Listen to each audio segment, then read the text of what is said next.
Ready. Okay. Yeah. Sorry, so sorry. Okay. Now the technology is like this. You need to be more fluent than the normal people. So give me a moment just to check everything is fine, alive. Perfect. Yes, we are online. Okay, Rosa, when you want. I will admit, give me a moment. We have 3 persons in the waiting room. Great.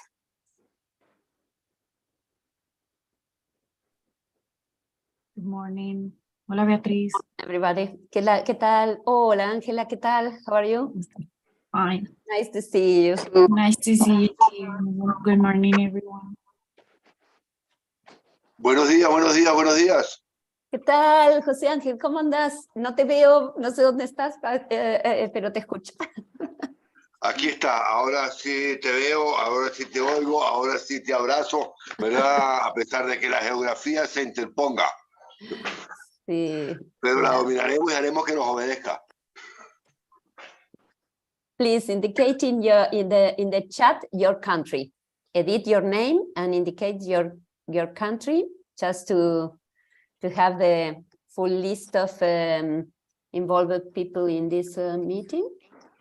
Okay, Rosa, when you want. We are a bit late. Part is my fault, sorry.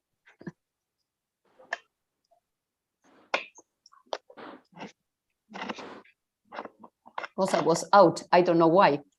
Rosa. Rosa tan maravillosa.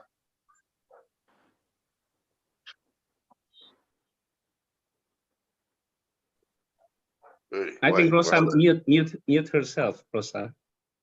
Rosa? Please unmute. Rosa, el micrófono. Abre tu micrófono. El micrófono. Rosa, you are mute. Estás muteada, estás silenciada, Rosa. A ver. ¿Podés arreglarlo? A ver, Rosa. Ya está. Okay. Sorry.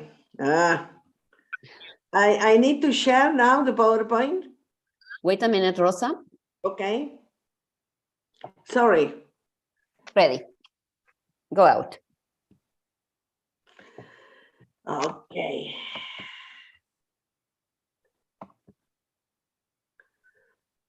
Well, I hope that you can see the PowerPoint. Yes, we can. Not in the presentation mode. Yeah, perfect, Rosa. I'm very happy. Okay.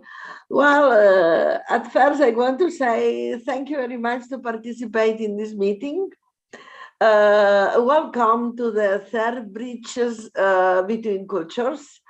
When we began 2 years ago, we planned to continue every year, and we are very happy that we can do it with many participants, and every year the project of NASE and UNESCO grow up.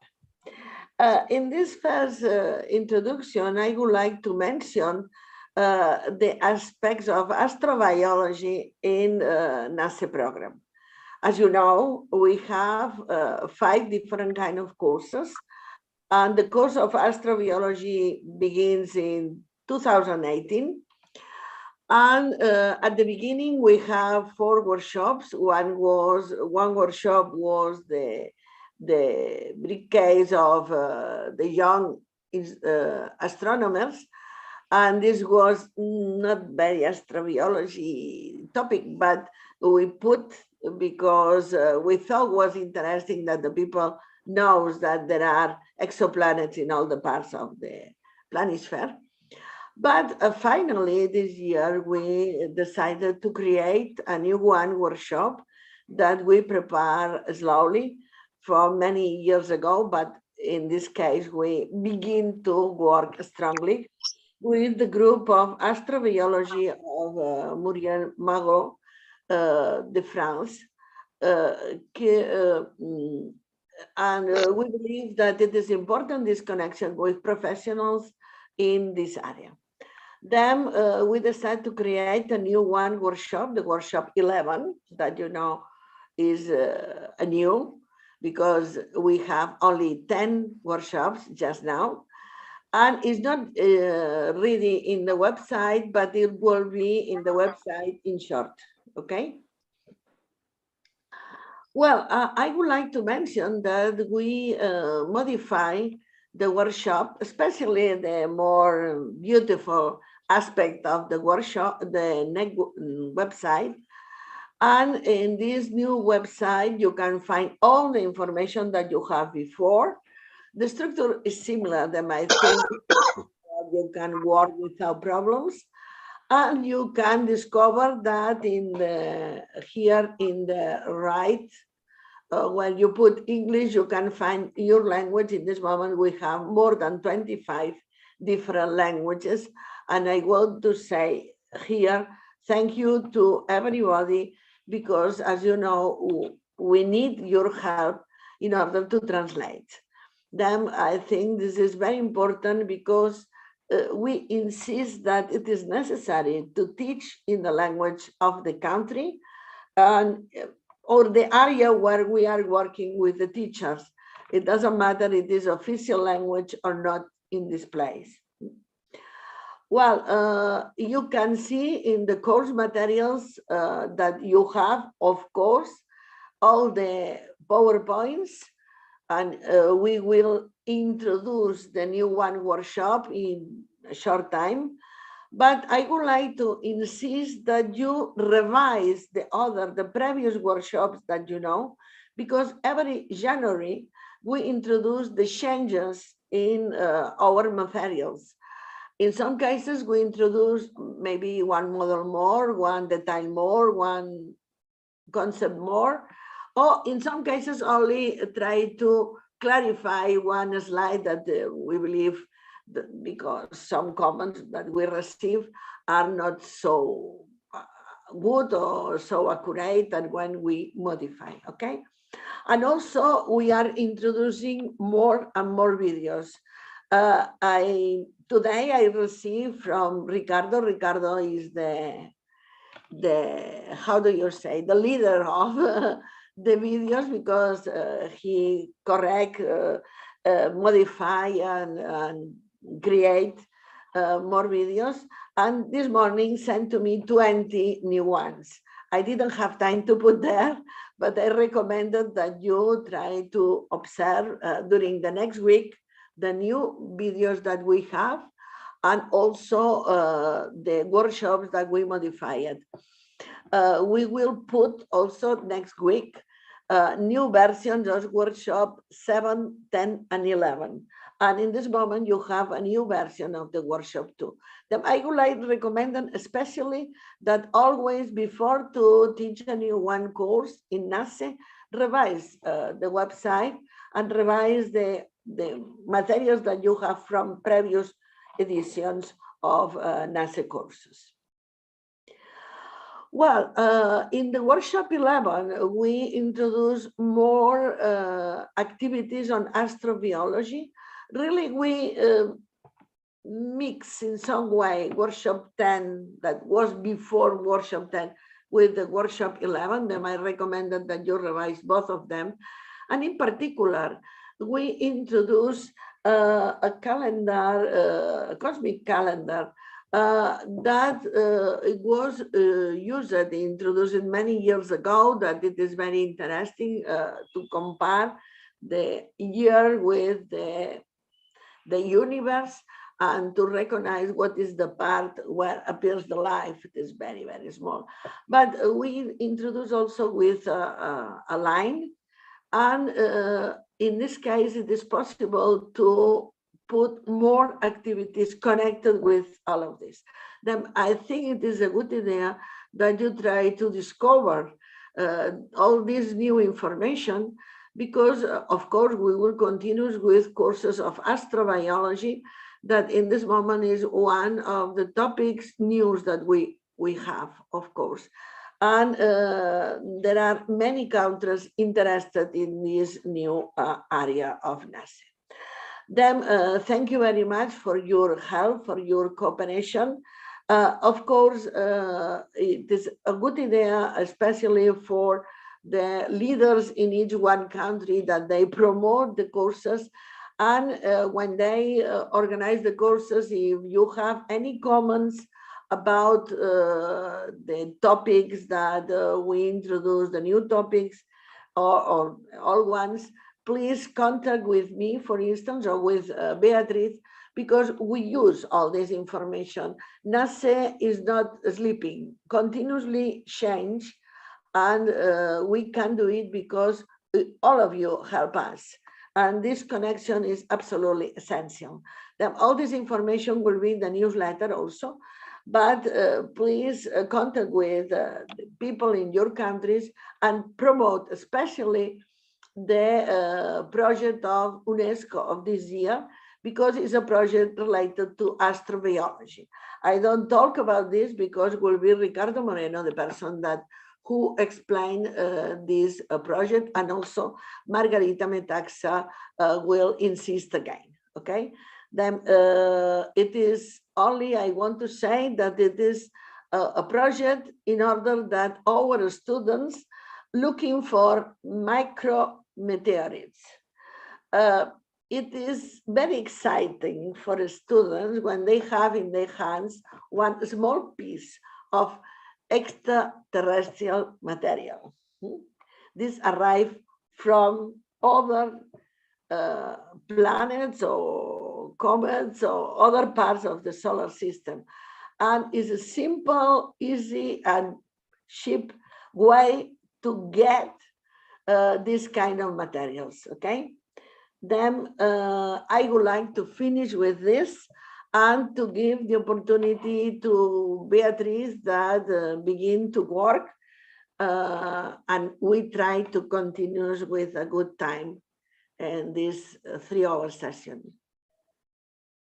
I finish to share my PowerPoint, Beatriz. Okay, yes, well, perfect. Thank you, Rosa. I will share, if I can, my screen. Well, as you know, I am not a specialist in this topic, but Rosa asked me for this, so I will try to do my best about an introduction to the exo and astrobiology, what means, and please tell me if you can see my screen. Yeah. Okay. Well, one of the most common definitions of life arrive us from a discussion on astrobiology in a meeting organized by NASA. As you can see, life is a self-sustaining chemical system capable of undergoing Darwinian evolution. It's good, this definition, because in the definition, the life is not just the life we know on the earth, but also can be life in other worlds. And moreover, we have the evolution thing in the definition. To speak about life, we need to speak about worlds to have life, a special habitats for the development of life. And we need planets and exoplanets. And in the formation, we know that the star and all the material in the original cloud or interstellar cloud of different elements are formed. You have the clues, you have the keys for the appearance of life. The formation of the star and the planetary system arrive from the same material, and we have the tools to study the chemical composition through the amazing techniques we call spectroscopy. We know the composition of the stars, we know eventual composition of the planets and their atmospheres. To detect exoplanets, you know, we have several methods. One of these is the transit. We know very well this method. The light curve permits us to know that a planet is in front of a star. And we all know very nice detections in the past years thanks to the Webb telescope. Here is the transit light curve of WASP 96b. And this curve permits us to calculate even the dimensions of the planet, but more than this, because if you observe the light of this kind of detection in different wavelengths, you can also determine different chemical elements in the atmosphere of the planet, because the atmosphere blocks more or less some colors, and this is connected with the chemical elements in that. The other way to detection of exoplanets is using the radial velocity techniques. And we know we have a star, we have the planets, and both are moving around the center of mass of the system. The star sometimes is moving to the observer, and sometimes opposite the observer, and we can see the difference in the light, and from this we can determine the radial velocity curve. In the last decades, the astronomers detected a lot, thousands of exoplanets in other systems, not in the solar system, but in the solar system we detect also a lot of new planets in the Kuiper belt, for example. Here, the most common methods to detect exoplanets as radial velocity, transit, microlensing, direct images. As you can see, the transit is the common one, the most used method. And in these times, we have a lot of information from these techniques. And for this, we even taking into account that all the systems are completely different, there are no two systems equal, we can organize this detection in populations. We have hot Jupiter kind planets, cold giant gas planets, ocean worlds and ice giants, lava worlds, and the rocky planets. The thing we are most interested, because the rocky planets are similar to Earth. Connected with the detection of exoplanets, we need to study the conditions for the search and detection of Earth.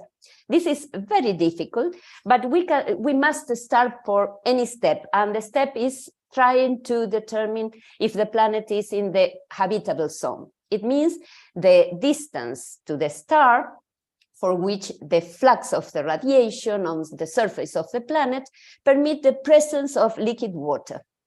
In this sense, we will talk a lot about Kepler, because Kepler is the space telescope devoted to the detection of rocky planets, Earth-kind planets.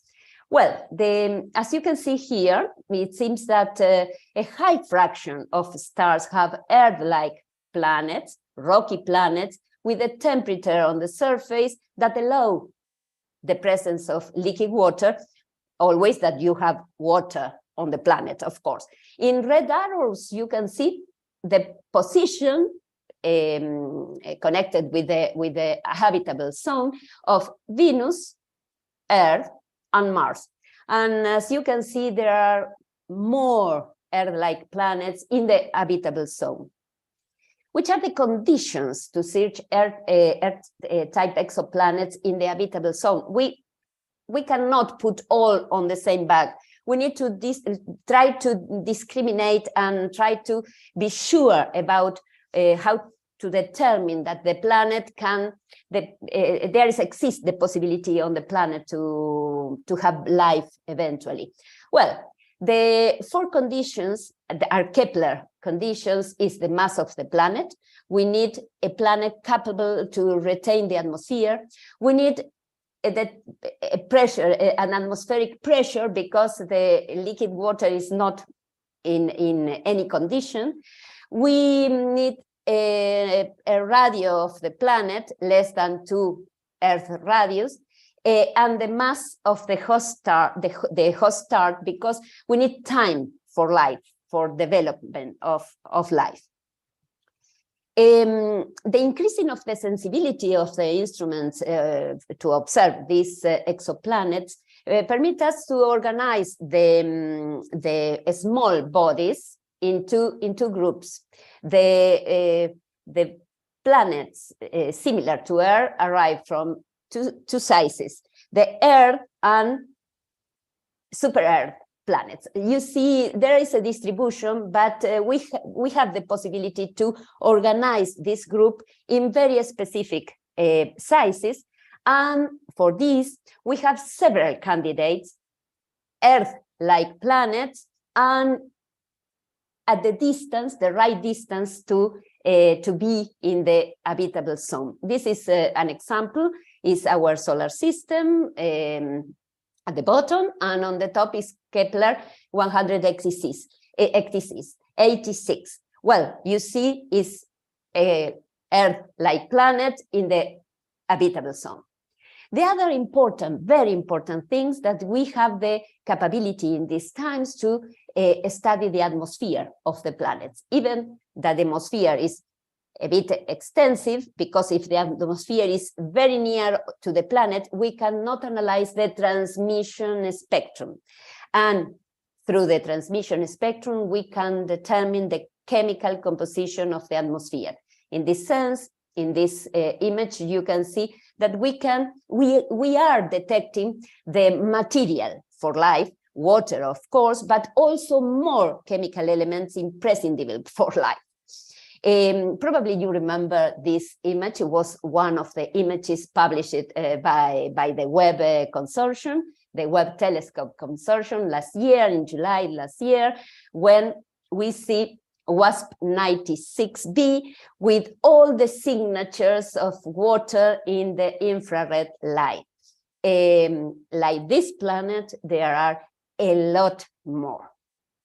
But we have exoplanets, we have Earth-like exoplanets, we have water on the exoplanets with atmosphere, with all the conditions to maintain on the surface life. But the big unknown is how likely is that life will evolve if the planet is suitable to maintain the life. It's a difficult process, the life, and once it starts, it continues. But we need to study with detail how to explain the existence of life, even knowing that we are made of the same chemical elements, and the chemical elements arrive from the stars, and the stars evolve, the stars contribute with the material to the space, and from the interstellar, intergalactic clouds, we have new solar system, new planetary system, new exoplanetary systems.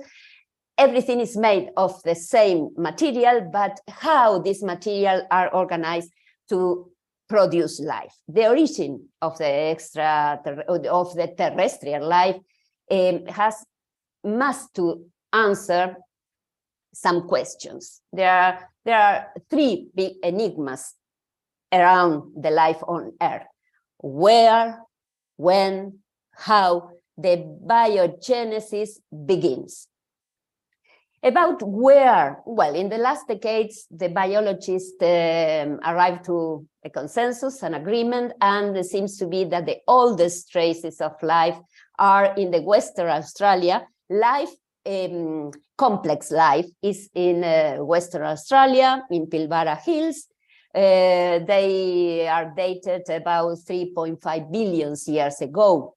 But, however, it is possible that life existed since before the oldest era, not as complex life, but in the form of bacteria, for example. And when we ask when exactly, well, the consensus is that life was established on Earth in a period between 3.5 and 4 billion years ago. And what about how? Well, about how it is not clear that life started on the Earth planet.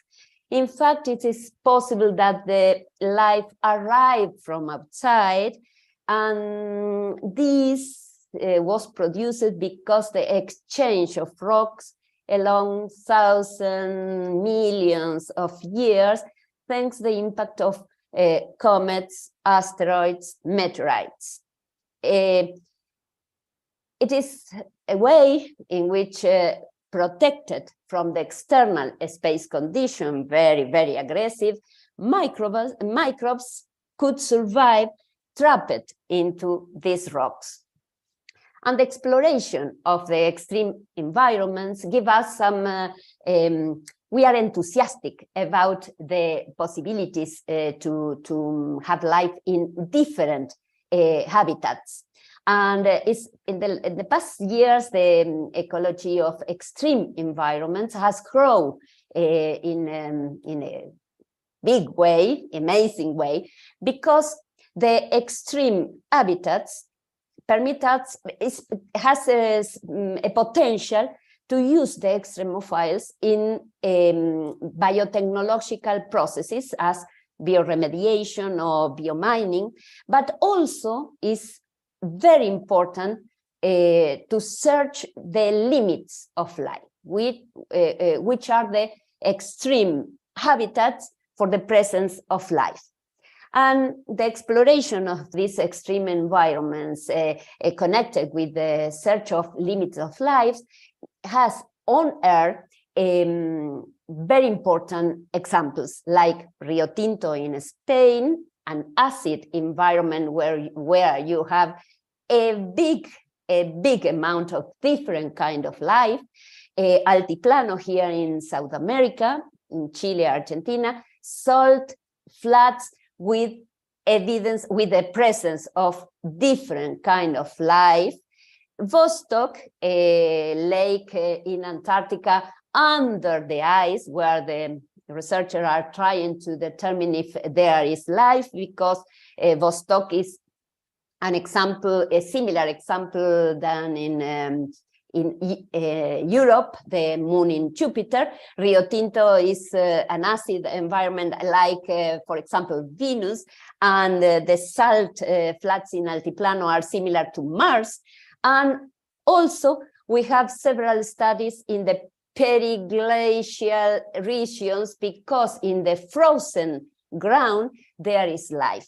And one of the worlds in our system with the most amount of permafrost is Mars. The typical condition in other planets might be very different from those we can study on Earth, but the study of extremophiles in our planet tell us about the life in these extreme conditions outside the planet. Perhaps primitive forms of life are still on Mars, and that is the reason why Mars is the planet with enormous astrobiological interest. When we talk about the first life, we don't want to see we have bacteria. No, probably the life was most primitive than bacteria, but was a link, a chain with the life as we know today.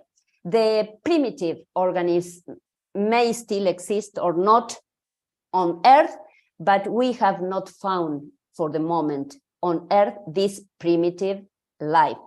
Because of that, we are trying to find it in Mars. It's not possible to put all in the test tube and put all the chemical elements and the life appear spontaneously. No, the origin of life is an event that takes millions of years, billions even of years, occurs once on a whole planet, but once the life is started, they grow. And the most interesting thing when we study the extreme habitats here on Earth is that life can adapt to different environments, even very different of the first one, where the life was originated. No, the life can adapt for different places on Earth. just to give you another example, look at this. Is the atmosphere in a WASP-39b, also a study with data in different wavelengths, mainly from the data taken by the James Webb Telescope. There is a big evidence that the photochemistry is happening in this planet and many others, and we can make detailed models from the processes in the atmosphere, and we know that in this planet the photochemistry is active, is the interaction of the light of the star, the host star, with the atmosphere of the planet. Photochemistry is fundamental for life on Earth and probably for life in anywhere. And why? Yes, it's connected with the production of ozone, with the photosynthesis, with the production of D vitamin. In summary, the origin of life question as at its corollary, it is the existence of intelligent life is a primary focus of exo and astrobiology. The life origin is not a miracle. The life is an unusual event that can be studied from a scientific point of view with the aim of understanding how it's happened on Earth and how the life could eventually occur elsewhere. And that's all. Thank you very much. Thank you very much, Beatriz. I think it was a very interesting speech and very connected with the new workshops that we offer, workshop 10 and 11. And I recommended that all our participants try to find the information in the website in next week or the end of next week, better. Then the next session is a roundtable that we have with several countries. The idea is to begin with the presentation, and after there is time for discussion between them. The first one is China, Dongni Shen, after India, Samir Sacheba, but maybe it's Nabil, because I saw that he was here. The next one is Indonesia, Hakim, and the next one is Portugal, Jose Dantas, that they are working together with other countries, Portuguese-speaking countries. Then I give the pass to Dongni Shen. Please, Dongni. I think he was here. I finished. Yeah. Okay. Can I share the PPT file? Yes, Just Yes, Dongni, you have permissions to share your screen. yeah. Okay.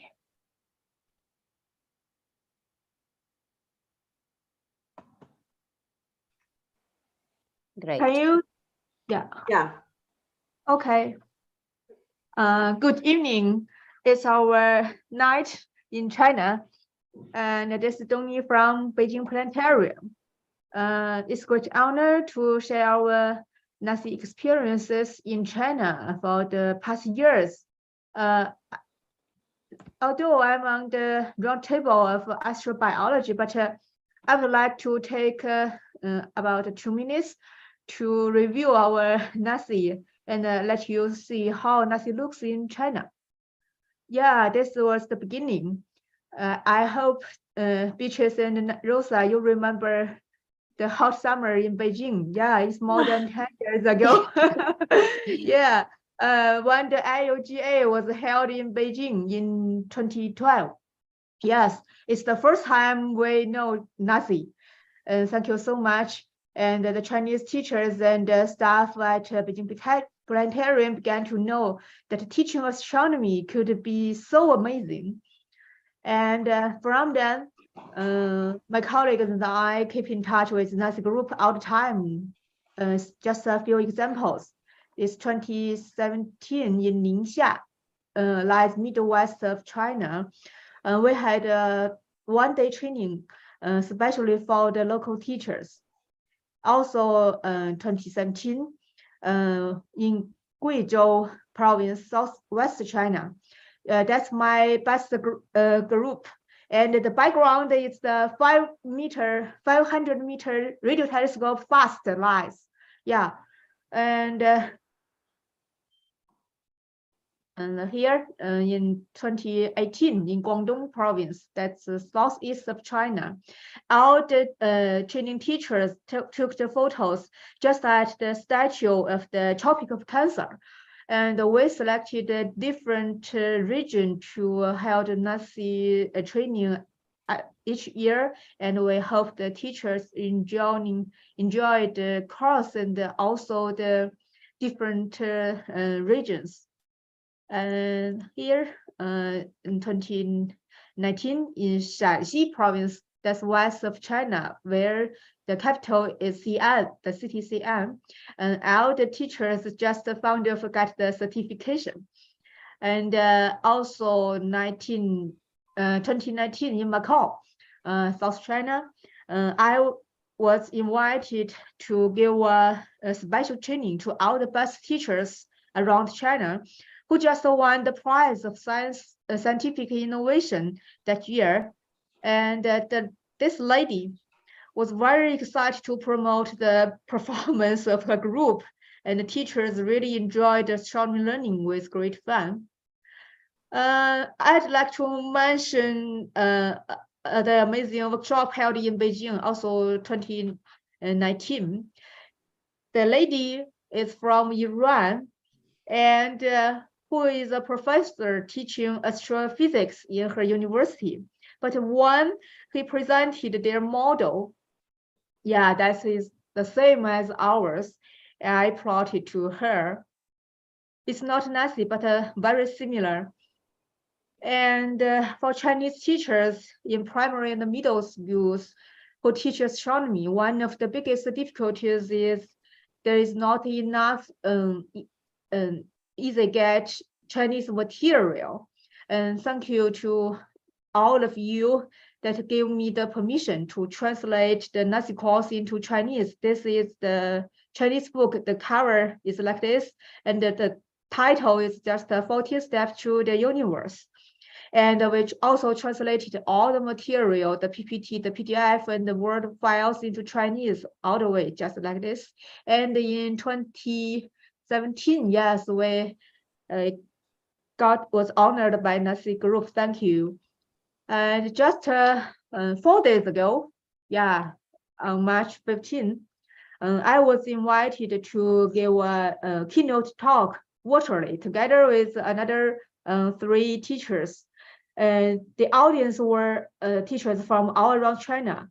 The topic was focusing on how to teach astronomy in primary and middle schools with the help from observatory and the planetarium. I do believe it was the best opportunity to promote our third event bridge between cultures. Many teachers were interested in our project, and I do wish many more teachers could complete our project before September this year. And astrobiology and meteorites. And I myself think it is the most charming theme for both students and the teachers. As a curator, my colleagues and I presented an exhibition themed as Looking for Another Earth, and in Beijing Planetarium. Also, we have a full dome show named the UFO and the Aliens. Both are welcomed so much by children. And also in 2022, we brought part of the exhibition to the National Science and Technology Week, let the children to design their alien creatures by drawing. This the children's drawing, and it was the most crowded booth, yeah, among our exhibitions. And when possible, I would give a talk themed Looking for Another Earth. Yes, and it's obvious that students love astrobiology very much and are always fascinated by UFO, aliens, and so on. And astrometeorites. This is we call it Nandan iron meteorite, just in Beijing planetarium. Yeah, here there are lots of the fragment of this same iron meteorite. Yeah, it's just a very teeny fragment. I'm optimistic about our new NASE course in 2023. I think astrobiology and meteorite would be the most charming theme for students and also for teachers. Okay, that's all. Thank you, and looking forward to see you all the better face to face. Thank you. I hope that. I hope that. Thank you very much, Dagny. The next speaker is, in this case, from India. I don't know if Samir or Nabeen, because... Am I audible? I am there. Samir, hello. Yes. I didn't see you before. Yeah, Sorry. Then, do you like to share with us your PowerPoint? And Dagny, sure. could you remove your PowerPoint, please? Yeah, sure. Okay, thank you. Let me share. Thank you very much. Okay. It's really a pleasure to be here speaking on behalf of Spaceport India and India in particular. My team members are also there. So basically, we just started everything 2 years ago in 2021, I guess, wherein we were having a informal interaction with Rosa and Beatrice, and we just while discussion we found that yes, there are some common interests wherein we both want to promote astronomy in India, because India is a huge country wherein there are different multi-language speaking guys, like Hindi is there, English is there, some don't even understand English. So a lot of local languages are there, so a lot of impact is there from Indian perspective. A lot of different cultures are also there. So our team, I introduced everyone to Rosa initially. So I am here myself, Naveen is there, Karthik, Nirmal, Varsha. So we all took this as a responsibility to represent India along with NASE on this platform. So because astronomy in India is always looked upon as a kind of a hobby, always. Since day one, when I have been into, since my childhood, I would say, there are not much career perspective, only teaching is there, or explaining things, and just curiosity is there. But in terms of jobs and in terms of actual research work, now things have started changing. A lot of things are going on, but again, from job perspective, not many things are to be yet to be done, unfortunately. And there are many schools in India which don't even have privileges. Samir, it's possible that you speak close to the micro Okay, sorry, my bad. to Sorry. listen you better, okay? Okay, sure. So when we started, we were just having few teachers who are based out of private schools or public schools, which are government based in some villages. So in villages, we have a lot of challenges with respect to sending out the material or asking teachers to arrange materials for themselves and for the school kids. So it becomes very like if I take an example like globe, the globe in itself, or the some of the materials, right, or even foil paper is there. So these are things are not used in villages. So that's the biggest challenge. So what we did as an initiative, we planned everything in advance, and we started conducting the NASE astrobiology, astrophysics, and astronomy. And then we used to supply them free of cost whatever material is required, or we used to ask them, okay, if you are not able to get this particular thing, then use this, what is there in your household. So main purpose is to keep it very simple and at a very basic cost. It won't cost you a fortune or something like purchasing a telescope or something. So that was the main purpose why we were really interested in conducting these classes everywhere across the country. We are growing, but it will take some time, because astronomy is something that is given least priority in India, to be very honest. Hardly a few, people are there who can afford telescopes and do something about it.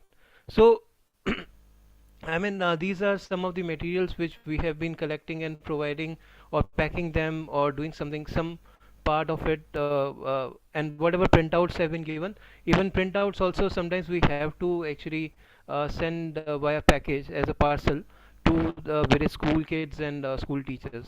So I mean, last year we did some experiments. Obviously, now we will be more proactive. So that's what we have right now. So astrobiology in specific, if I talk about, everyone has been really very curious.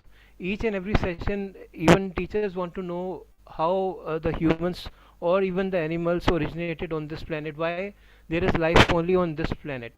Why microbial I mean form is there, but not the alien form like in human shape, or it could be anything. And obviously everyone talks about movies and all, so how realistic it is. Like many of our team members are talking about exoplanets also using NASA content, and everyone is fascinated. Oh, there is something outside, way beyond our solar system also. So lot many things are changing. It will take obviously some time, but that's what we just started in 2021. So obviously we don't have that much of I mean content or discussions, but yes, remotely we are taking lot many sessions. Okay, so these are some of the, I mean, I just thought maybe sorry, some noise is there. Okay, Well, so Medar from Togo, could you turn off your I micro? will, Rosa. I will take care. Okay, okay. so I just thought maybe I will just add this collection. I mean, this is just a small one. I do have others. So basically, this is what we use in our asteroid day or any other events wherein we just go over there and we explain to them via these real ones how things are working and how meteorites fall, what are meteorites, difference between asteroid meteorites, or what they could, even substantial things they can carry in themselves, like life form, or it could be anything. So a lot of things are there to be, I mean, explored with the help of NASA course, and it is really very, I mean, whatever content is there. I mean, I haven't seen such a detailed thing anywhere else. Whatever teaching I have been involved in, or my team is involved in so far. So a lot of things are there which are really well explained, whether it is mathematics or theory or videos are there. Rosa herself has done a lot of effort. So I mean, this is really wonderful content, what I feel. Yeah. So that's it from my side, Rosa. Thank you very much. I would Thank like to mention that they are teaching in India in different languages. They are using English and Hindi also. Yes. And after they are planning to translate to other ones. Thank you very much, Yeah. Thank you. Samir. And I would like to open the session to Hakim, Indonesia. Yes, thank you very much, Rosa. Hi, everybody. Let me share some points from Indonesia, especially on NASA, but with regard to the astrobiology activity to address this issue that we are going to discuss today. So first of all, of course, let me introduce, I'm Hakim Al-Hasan. I'm the coordinator of NASA in Indonesia. And just to give you a brief look of Indonesia, we are comprised of 3 time zones, yes, stretching from west to east. And just want to make a short advertisement that next month on 20th of April, there will be a total solar eclipse in Timor-Leste. So I hope you would be able to enjoy that. So we started the IAU NASA since 2016. And when we deemed that training the science teacher in the secondary level of education is indeed indispensable and very much needed by such a big country like Indonesia, because of a bigger gap of education quality between among the big cities and the remote areas of that. So it was started in 2016. So if you like to see how Beatrice look and Rosa look back in more than 10 years ago. So thanks to them, because Rosa, Beatrice, and Akihiko came to Indonesia and met my colleague, Professor Kunjaya in Machung University. We started the NASA training here, and it evolved very quickly. In 2018 and 19, a university in Lampung hosted this event. And it was a very lively event because participated by many teachers who are very much enthusiastic in trying to deliver astronomical course in the easy way to the students mostly. In 2019, of course, yes, a NASA trainer from England also came to Indonesia, engaged very much, and also we extend actually the activity to rocket competition. But none of them actually touch upon this situation of the astrobiology. So in 2020, for the first time, we did this NASA training in virtually. It was participated, of course, by more than 100 participants for the public lecture. But for the selected teachers, we selected actually 30 active participants in all this. So the slides show you how the workshop actually conducted virtually. This is the first time maybe for Indonesia to do that, but we found that even the observation can be conducted very successfully on that time. So one telescope is situated in the western part of Indonesia, and all the image was streamed to most of the participants all over Indonesia, and all the servers were put in Bandung city, and we did it very well on that time.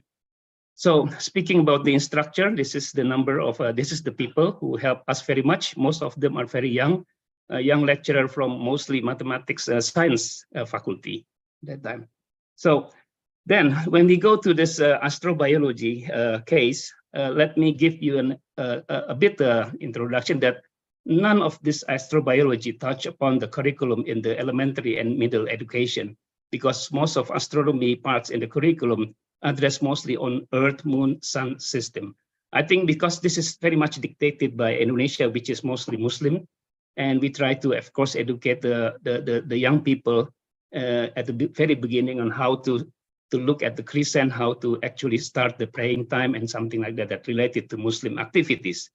Then actually astronomy is also supplemented by many education outside the classroom, in which a planetaria is one of the facilities among many. And of course, we have several astronomy observatories, but not so big one. The Science Center is also a very interesting place where mostly young people gather there. But we found that for large archipelagic country like Indonesia, communication is very important for this.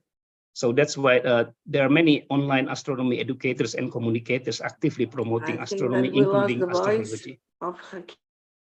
Oh, sorry. Can you hear me?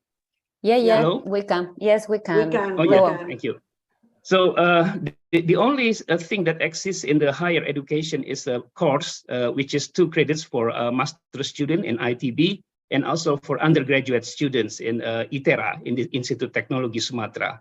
So this course actually touch upon the very formal course on astrobiology, such as discovering many aspects of life of Earth, searching for just a minute, searching for life in the universe, searching for life in the perspective of exoplanet, habitable zone, SETI. While in the master course, of course, we try to pursue this in the multidisciplinary way, in which it incorporated astronomy, biology, geology, chemistry, and development technology. So the curriculum is actually, the syllabus is actually comprised of a quite comprehensive one, but mostly delivered to master students. So the outcome from this course, a formal course in the university level, of course, is to address this issue. Students understand the questions that are we alone? Questioning the meaning of life that so far only found on Earth. A student apprehend important elements or characteristic of life on Earth and how they evolved during the Earth's history. And students apprehend various aspects of life searching in the solar system and elsewhere. And students understand the motivation behind the search of intelligent life and various aspects performed so far.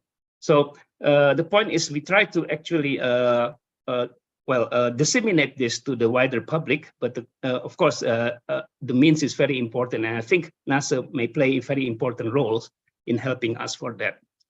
So among the graduate students in ITB, of course, there is a very quite frequent discussions among them. For example, some students actually address mostly not on the not on the life on the universe, but mostly on how exobiology means that how to sustain life at the zero gravity, monitoring resident space objects and space sustainability. And yes, in the informal education, there are many initiatives by BRIN. BRIN was the Indonesian former NASA. It calls LAPAN. So they regularly conducted several public outreach with regard to biological experiment outside in the outer space.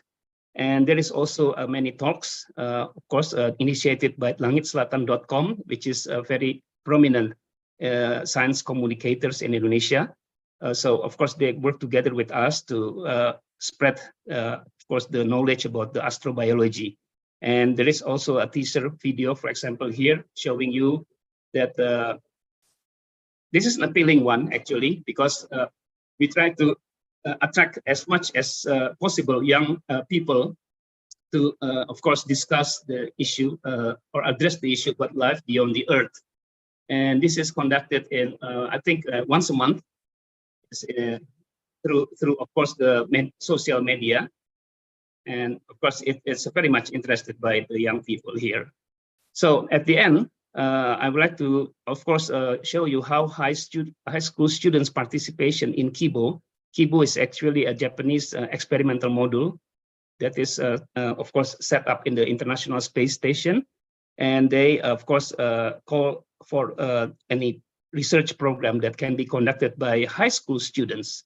And it is really rewarding for us to see 5 of our students team are participated in the KIBO experiment, and at the end they make a very nice presentation on mostly on microgravity experiment and environment simulation. So that's all I like to tell you, and of course this is very interesting for Indonesia to participate in the NASA, including the astrobiology. Thank you very much. Thank you very much, Hakim. I would like to invite the last speaker of this roundtable. I would like to ask if it is possible that you only speak 5 minutes, because in other case, it is impossible to continue with the program in a good way. Jose Danas from Portugal. Dantas, sorry, Dantas. I'm good. Sorry. Dantas, exactly. I'm going to be faster, I hope. I'm going to share my screen. Yes, please. Are you seeing now my screen? Yes, we can. Okay. Yeah, perfect. I'm going to say first some difficulties we faced during the online teacher training to São Tomé e Príncipe, Brazil. We have teachers from these countries: São Tomé e Príncipe, Brazil, Mozambique, and of course from Portugal. Sometimes the internet was weak and failed. And this online format made it harder to understand if the teachers were following the course and if they were comprehending what I was saying.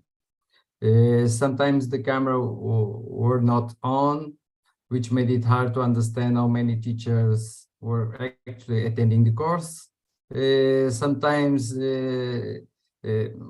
some teachers was actually talking on the phone. In the beginning, the conversation was mostly one side, very little interaction for many of the teachers. At the times, no one posed questions, and I feel I was speaking alone for a long time.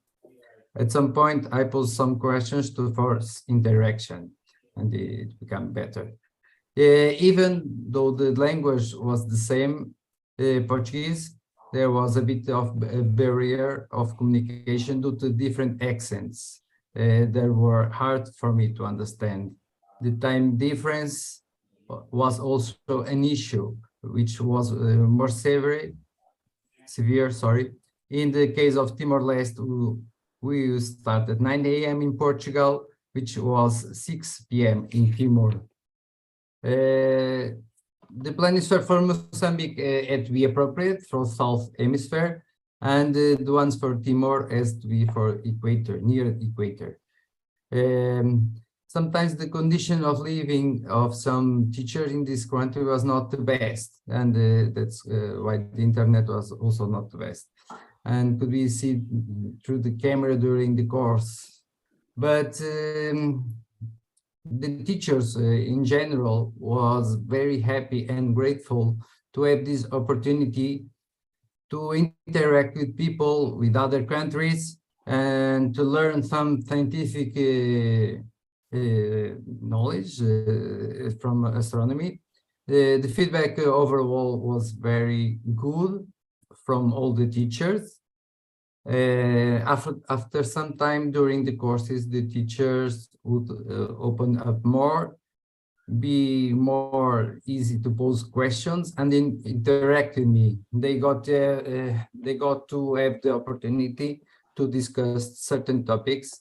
They made doubts about what they had no other way to see and explain. The teacher were able to produce almost all the materials that we are requested and would happily and proudly show them to the camera. You can see in this image. I can show you more images of our work.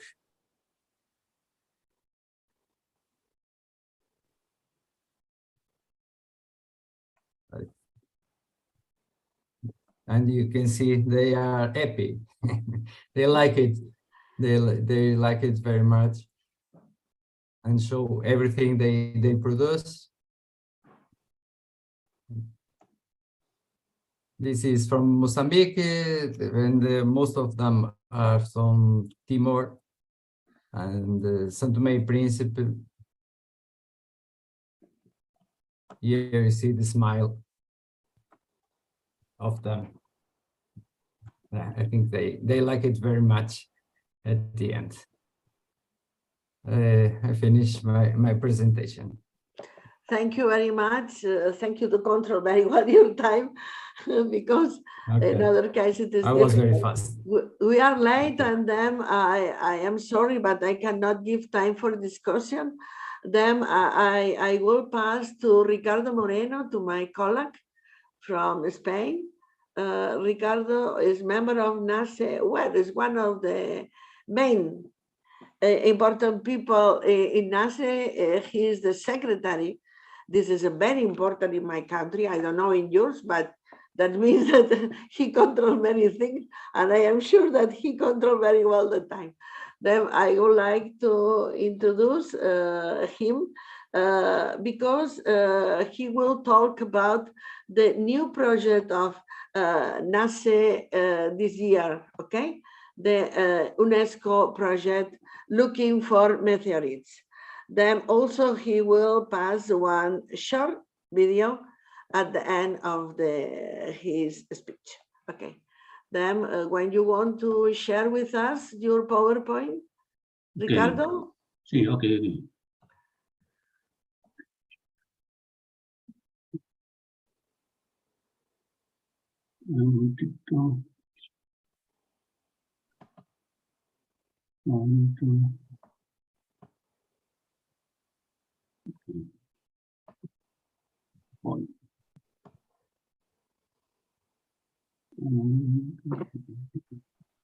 Tienes que darle al botón verde de abajo. Sí, okay.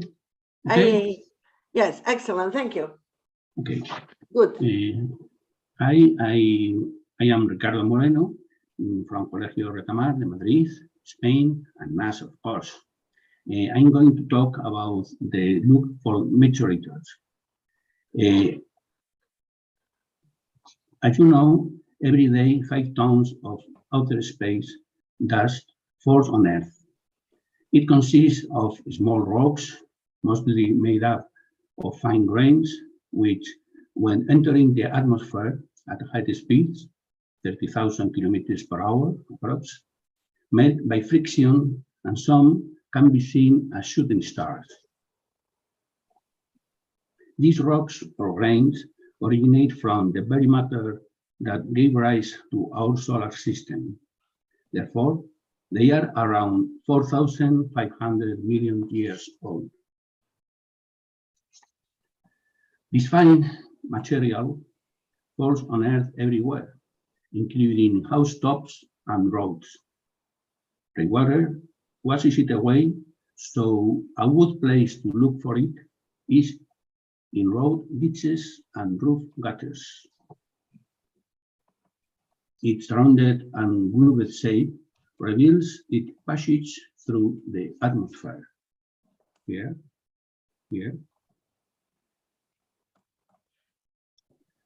Most of these meteorites have a rocky composition, but others are made of iron and nickel and can be separated from the rest without magnet. In NASE courses, we use the following procedure to collect them.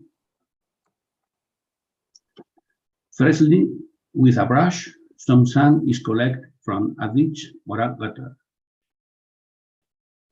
Then, a small amount of sand is put on a piece of paper and a magnet is passed under it.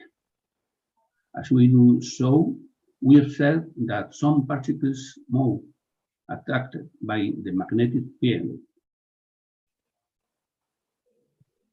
Without moving the magnet away, we turn the paper over, and we are left with only the metallic and dark material.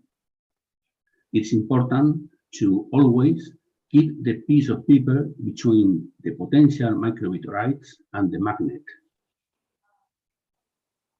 Although we identify micrometeorites,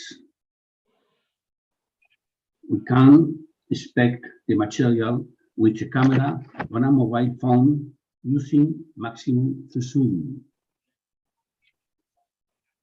Micrometeorites can be identified because they have a rounded, spherical, and brilliant shape, like small dark pearls, which tell us about their fusion and subsequent cooling when passing through the atmosphere. Here. Let's see this video, which we use in NASE courses.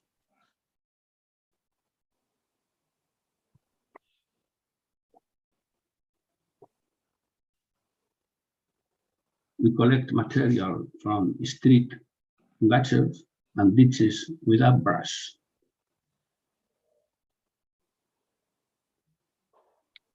We keep it in an envelope.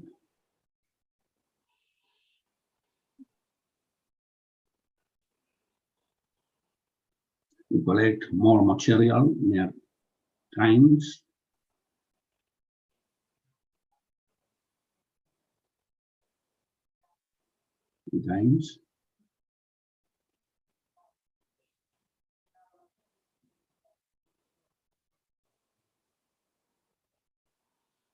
And now we are going to separate the metal pieces.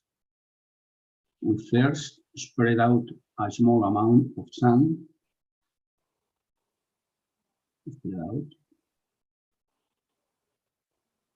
With a magnet placed under the paper, we separate the metal pieces. We throw away the rest. You are left with only the small, dark, metallic grains that are attracted to the magnet.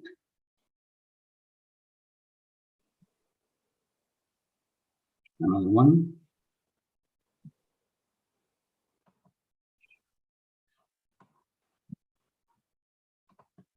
Here the micrometeorites, possible micrometeorites.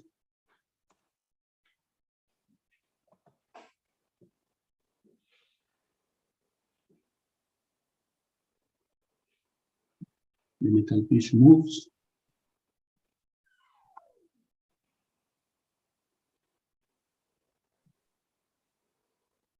There will always be a piece of paper between the magnet and the micrometeorites.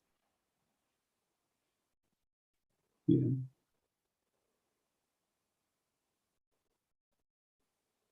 Now we examine it with our mobile phones camera using the maximum possible zoom setting. Those little shiny dark spheres are micrometeorites. The material has melted upon entering the atmosphere, and the droplets have solidified before reaching the ground. There is another one.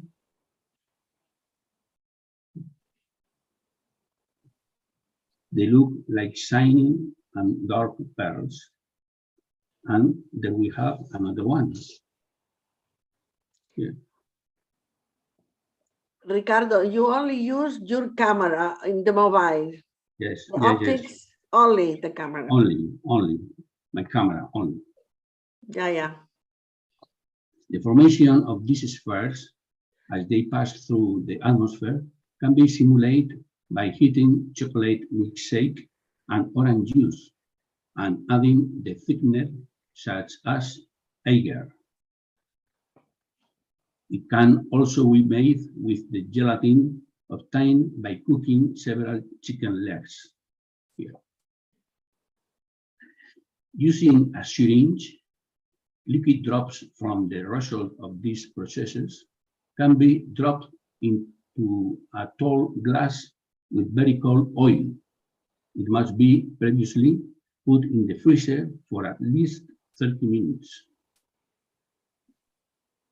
Solid spheres are then formed and accumulate at the bottom of the glass and can even be eaten. Let's see all this in a video, which we also use in NASE courses. Remember, we prepare the mix of chocolate or orange juice with a thickener of the agar type or with gelatin from chicken legs. We place some drops of the mixture into very cold oil. As the drops fall, solid spheres are formed, which accumulate at the bottom of the glass.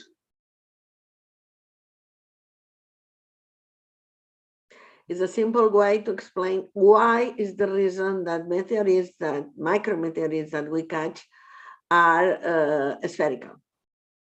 The girl will say, these spheres are edible. And the little Frank will say, and we eat them.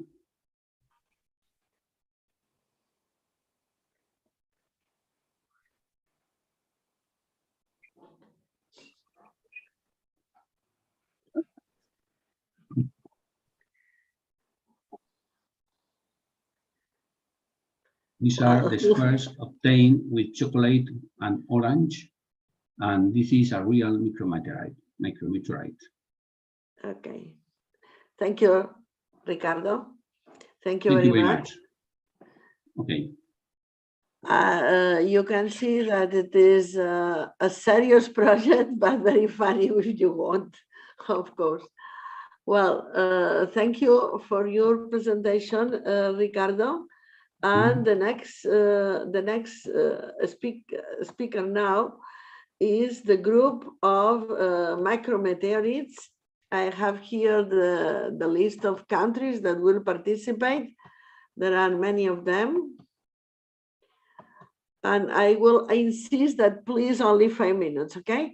We have Ivo Jokins from Bulgaria, from Ethiopia, Biruk Terefe, from Egypt, Magdi Atia, from Romania, Corina Toma, and from Tanzania, Norali Jivaji.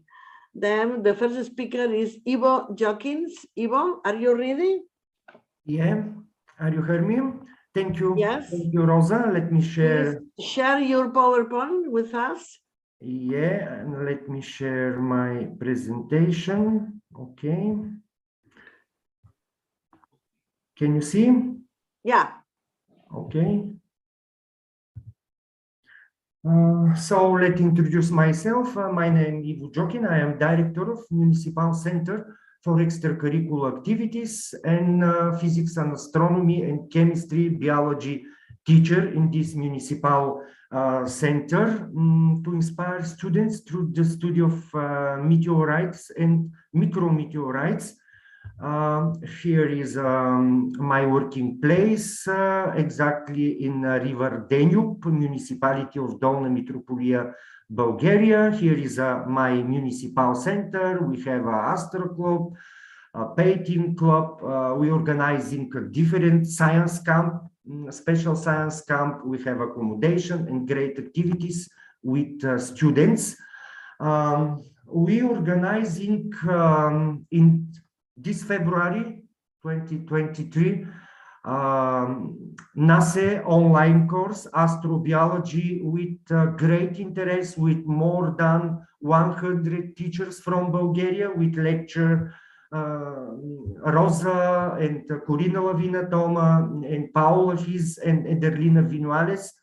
So it was a really great workshop with topic astrobiology, 2 days, including very interesting workshops and lecture, and also observing session with remote telescope in Rosen Observatory. We observed comet C2020 ZTF.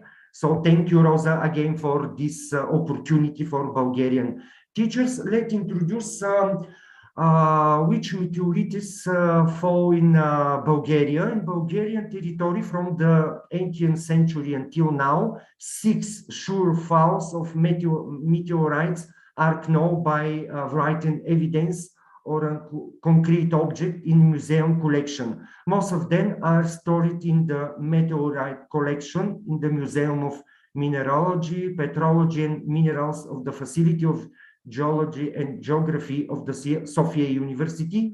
They will present it chronologically by the date of their fall, but I would like to show you, this is Belogradchik meteorites. The meteorite fell in the area of this famous area in northwest part of Bulgaria, in very small village of Verba, on May 20, 1874 year. The first publication about the Belogradchik meteorite is from this year by the professor of geology Gabriel August Dopf, and the description of the rock is given by Wolf Fleet.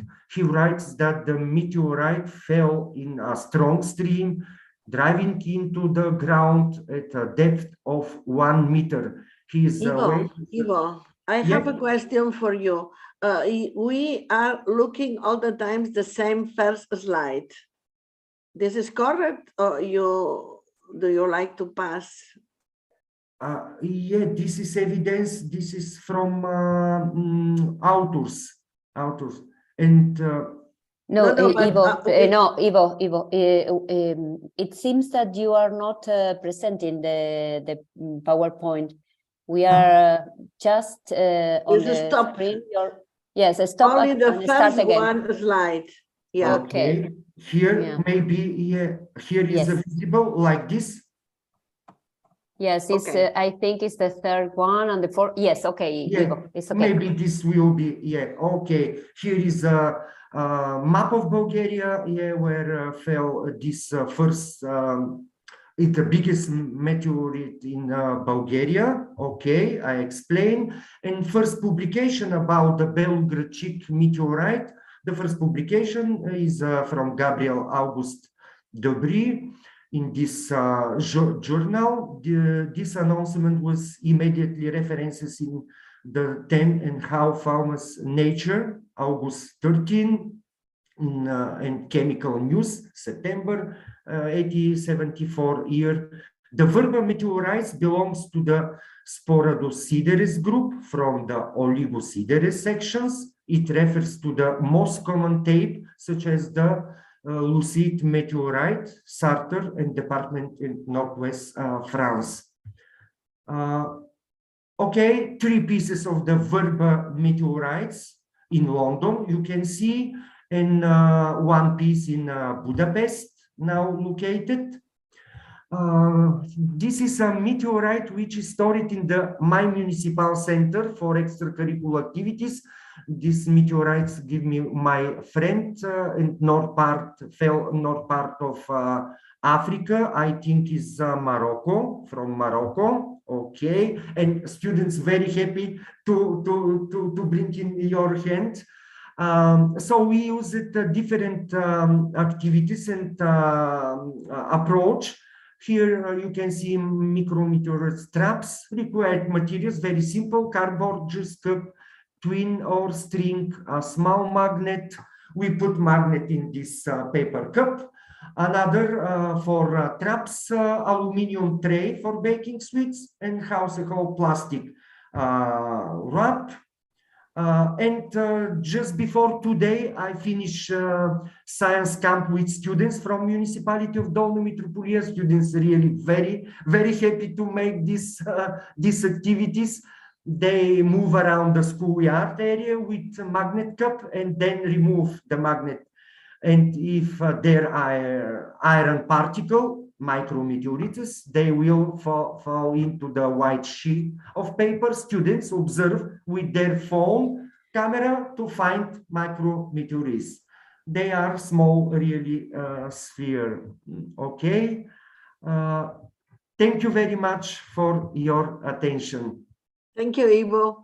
Thank you. I would like to pass to the next speaker, please. Biruk. Hello, everyone. Hello, Biruk. Hello, I'm sorry, I write badly your name, but I know you are Biruk. No, it's all right. It's all right. Sorry. Okay. No, do you want to share a PowerPoint? Yeah, yes, of course. Okay, please. I have a small PowerPoint presentation, yeah. Biruk from Ethiopia. Yes, can you see my PowerPoint? Yeah.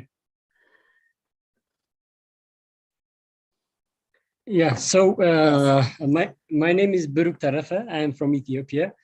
I'm the managing director of the Ethiopian Space Science Society. We do several outreach programs and several programs to engage students in Ethiopia. So our goal is to make Ethiopia a scientific society. We basically teach high school teachers and students about science, about space, about astronomy. We use different tools and materials in order to fulfill our goals.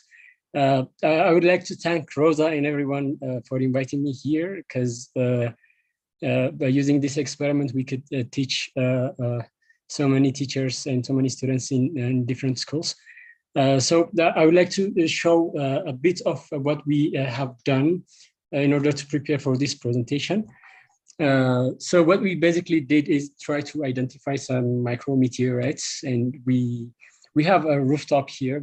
Our office is on the top floor of the building, so we have a rooftop here. So we collected samples from here. You can see my PowerPoint, right? Only your logo, no more. All right, okay. Let me go. Yes. So how about now?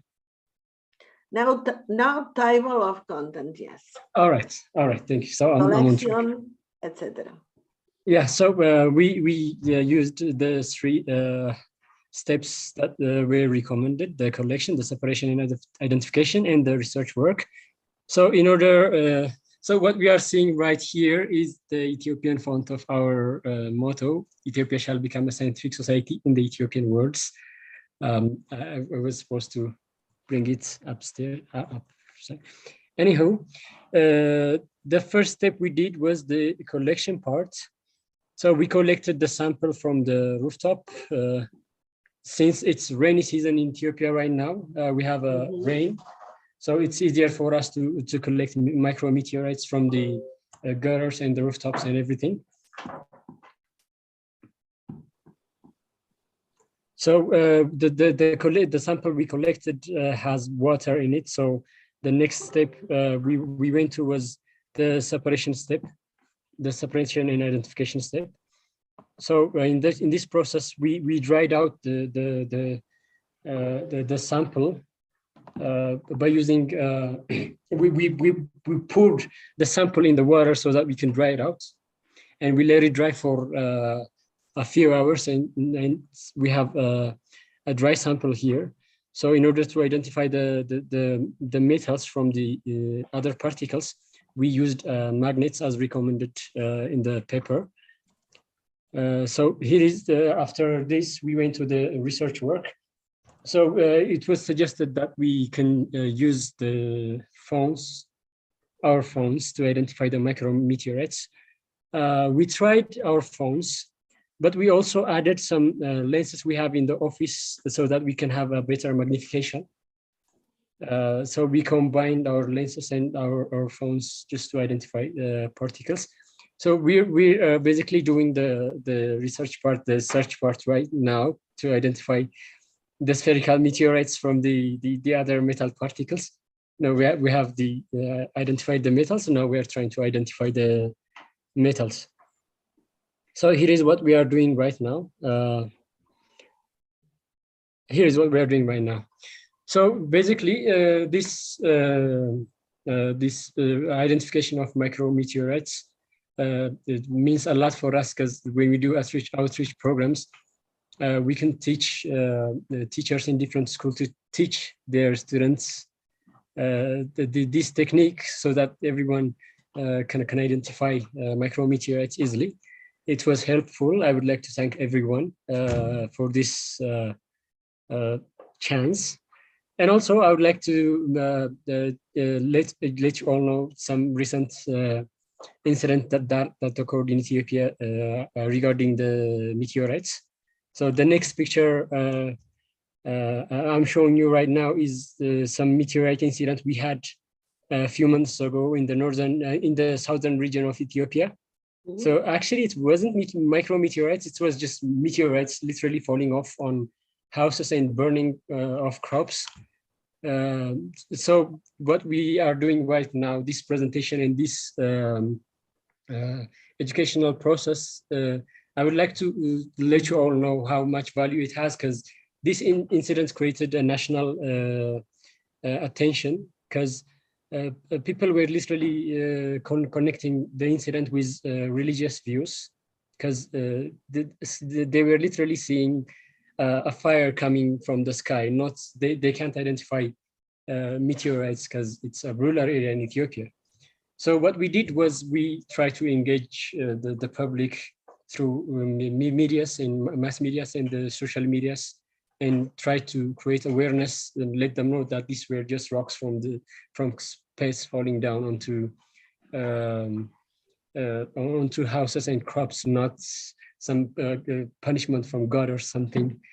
So using the experience we have right now, identification of the micrometeorites, we can also create more awareness in the rural areas by going to schools and teaching the students and teaching teachers on how they can identify, and we can do a lot using this. And I would like to thank everyone for your time.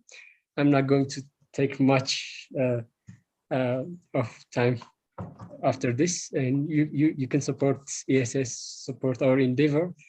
Thank you. Thank you very much, Biruk. And I would like to give time to Magdi Atia from Egypt. I don't know if I pronounce correctly. Hello, everybody. Thank you for the invitation. Excellent. We can see the video. You can see my screen. Do you see my screen? Yeah. We can see the PowerPoint. Yes, we are seeing your WhatsApp, in fact. Okay. Yeah. This is WhatsApp. Yeah. Hopefully it's in Arab.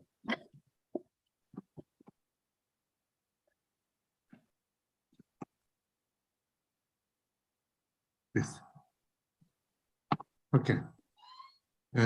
My name is Magdi Atia from the National Research Institute of Astronomy and Geophysics. Okay, we have two main branches at my institute. One is for astronomy and space sciences, and the other main branch is geophysics. Of course, its branch includes different sub-branches.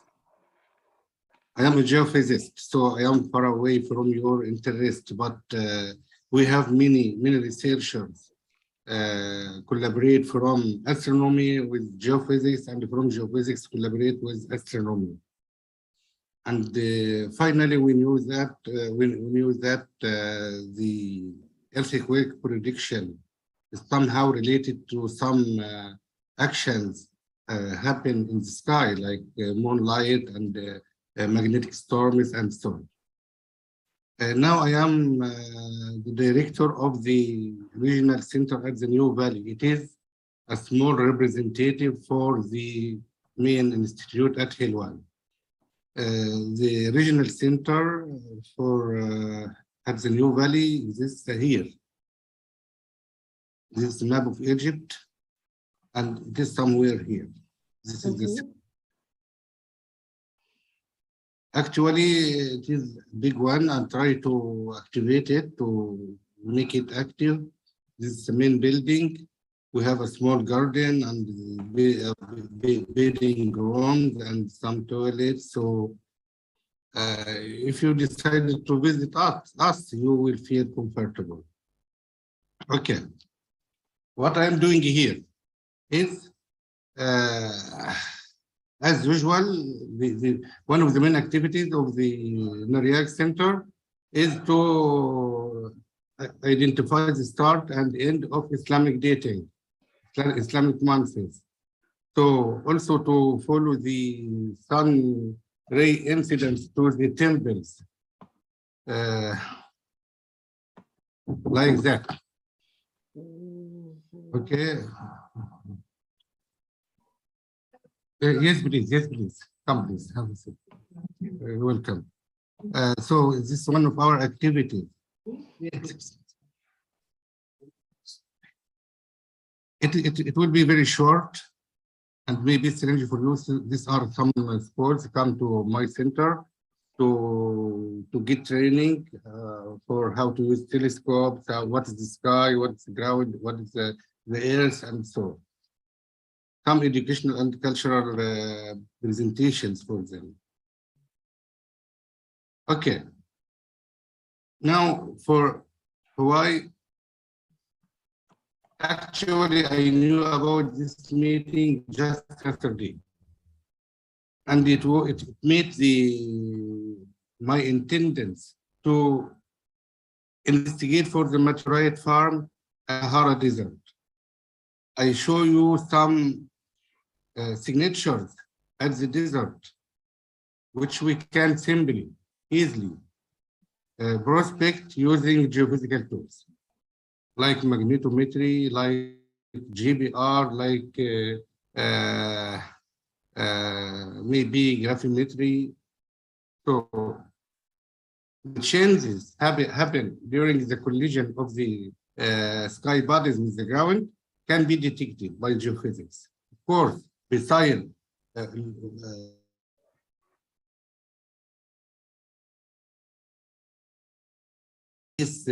such signatures with wide areas, you can find micro meteorite.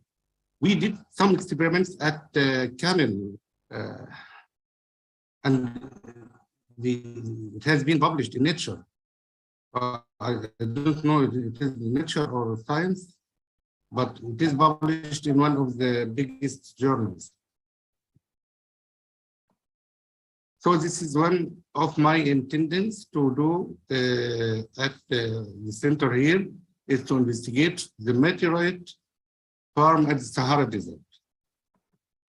Maybe if we go back to first map this here, to see this, one of the images I show you just now is,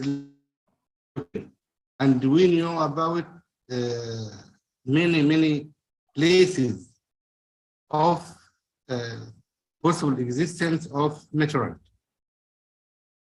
The problem is such places are very hard. It's situated in the deep desert, and it is difficult to go there with normal cars, even if it's 4x4. It requires special cars for safety.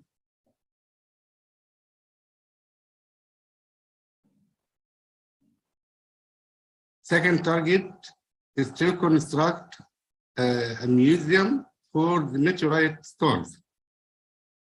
Many people, you know, the people who would like hunting go to this desert to hunt animals. During their back journey, they get storms with them. And we also can, if we got some such nice cars, can go there and also other storms. So I would like to construct a museum for such storms. The last is to construct an observatory, a telescope observatory at Abu Tartur. We did Abu Tartur. This is about 40 kilometers northwest from Kharga. And we did already site selection and our site investigation, and we find it well. So why I am here? I am here to look for partnerships and collaboration to share us these targets, to help us to reach these targets. So we need funding and sponsors, even through or research projects. Years ago, I got an idea to build an educational and cultural center at Kharga with some other nationality, but I didn't get succeed. So I will be happy if I get this center established. So that's all. I'm sorry, I'm geophysicist. Thank you very much. Thank you very much for your presentation, Magdi. And I would like to give the opportunity to talk to Corina. Toma, Okay. do you want to share with us your PowerPoint, Corina? Yes, And please control your time. of course. Thank you. How to magnify? Only to present this? Sorry, I don't.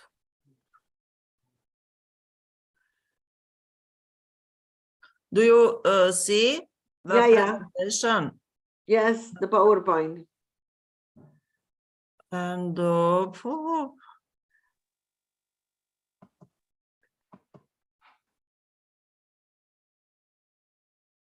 okay.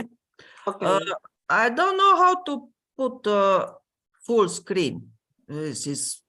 It's not in full. On the bottom? Yes, it was on the bottom. Ah, it's under the black part. Sorry. It's very interesting. Now it's okay.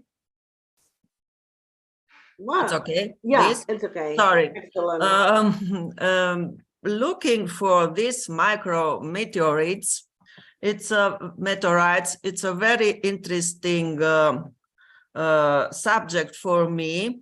I'm Corina Toma from a very old town in Romania, Romanian one. And why I am so excited with this project, because many years ago, about 2014, Rosa and Rose came in Cluj, and she had taught here the first NASE course. And then I became also instructor in NASE courses, because I like very much this kind of courses for teachers, physics teachers, and also for chemistry teachers, and now for biology teachers also. And in my experience, I taught about 40 workshops, 40 times workshops in different countries in Europe, Asia, and Africa. I saw that also the workshops are very important, but I participated with my students in 3 projects, NASE projects with IAU and UNESCO. The first one was the power of the sun and how to measure it. The second, the Herschel family, and the last, latitude for traveling and navigate. What I observed, that every project has the same characteristics. There are based on very smart ideas, simple to do, cheap experiments because there were not expensive experiments to do with students, but the great gain was for the students because they could enrich their scientific knowledge. Such a project involves, in my opinion, a theoretical preparation, then to carrying out the experiment, and at least, but not the least, to present it. When a student is asked to present what he has done, the problems begin, because the students usually don't know how to present their work. Even a project looks very simple at the first glance. It can be done in various ways, and students can enrich it with a lot of knowledge and also a lot of practical work. For example, first time when I, as teacher, as physics teacher, I saw that in our sun, the last heavy chemical element is the iron. I was very astonished also. And then when you see here is Beatrice, I think, with a simulation of a supernova explosion in workshop 6, I realized that there are, in nature, there are big fusion reactors different than the stars because the explosions of supernova. And in the NASE workshop 10 with astrobiology, when I present it to my students, they were very happy to make the experiment with the objects with different elements from different, how to say, origins. And when I told them that we are made by stardust, they were very, at first, very, they said, why, teacher? And they understood after the lesson. And also, I like very much in the astrobiology workshop, the problems with the conditions of habitability for exoplanets, and also the experiment with the life in extreme condition with yeast and so on. For the new, for this new project, I didn't do it yet, but because I'm retired, I will use a cube space in my town. It's a space for STEAM education, where you can see we have all facilities and also some microscopes. And what I want to do in the next 2 weeks, it's a workshop in 2 sessions. At first, I want to make the theory for meteorites and some astrophysics, because I think it's normal to explain students why these meteorites can arrive on the Earth, and then to present what the students have to do. Also, I like the idea with simulating edible micrometeorites, and of course, every student will have everything for the next session, instructions for the collecting materials and so on. And in the last session, the second session, they will come with probes, and we can analyze them, categorization of micrometeorites, because I think if we will find some nickel or other metals than iron, it's okay. And make a macrometeorites archive and also the conclusions. And I want to show you very shortly a very big meteorite which was falling down in 1882 near Cluj. And this big part, about 36 kilos, it's in the museum here, a museum of geology to the university. And this is a stony meteorite. We have materials to study with students also in this museum. And thank you for your attention.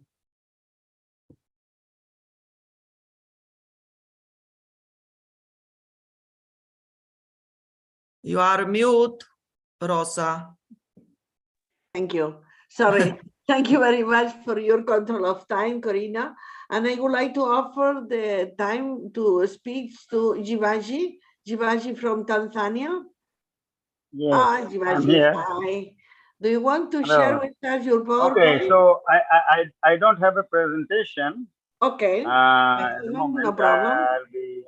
I'll be describing some of the things that we have here. And my name is Norali Jivaji. I am a physicist, senior lecturer in physics, teaching physics, as well as doing research in astronomy, astrophysics at the Open University of Tanzania.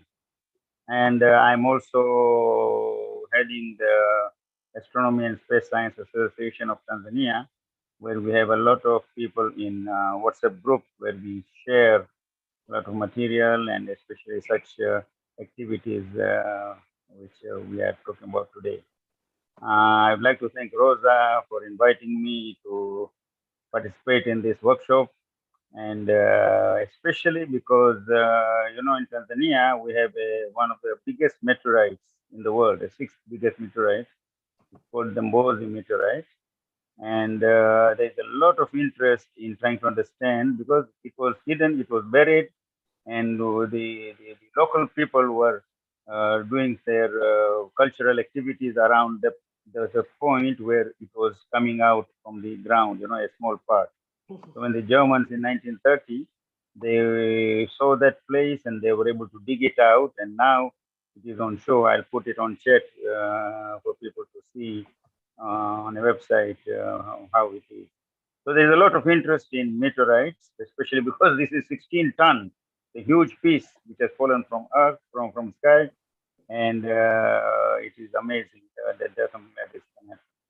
There's another interesting meteorite here in Tanzania, which has become world famous, called the Ivuna meteorite, and it is a small piece. It was just about half a kilo or so, but then it seems that it has been taken away a long time back by some private people, and recently it was a few years back. It was bought. It was bought from a private collection by the museum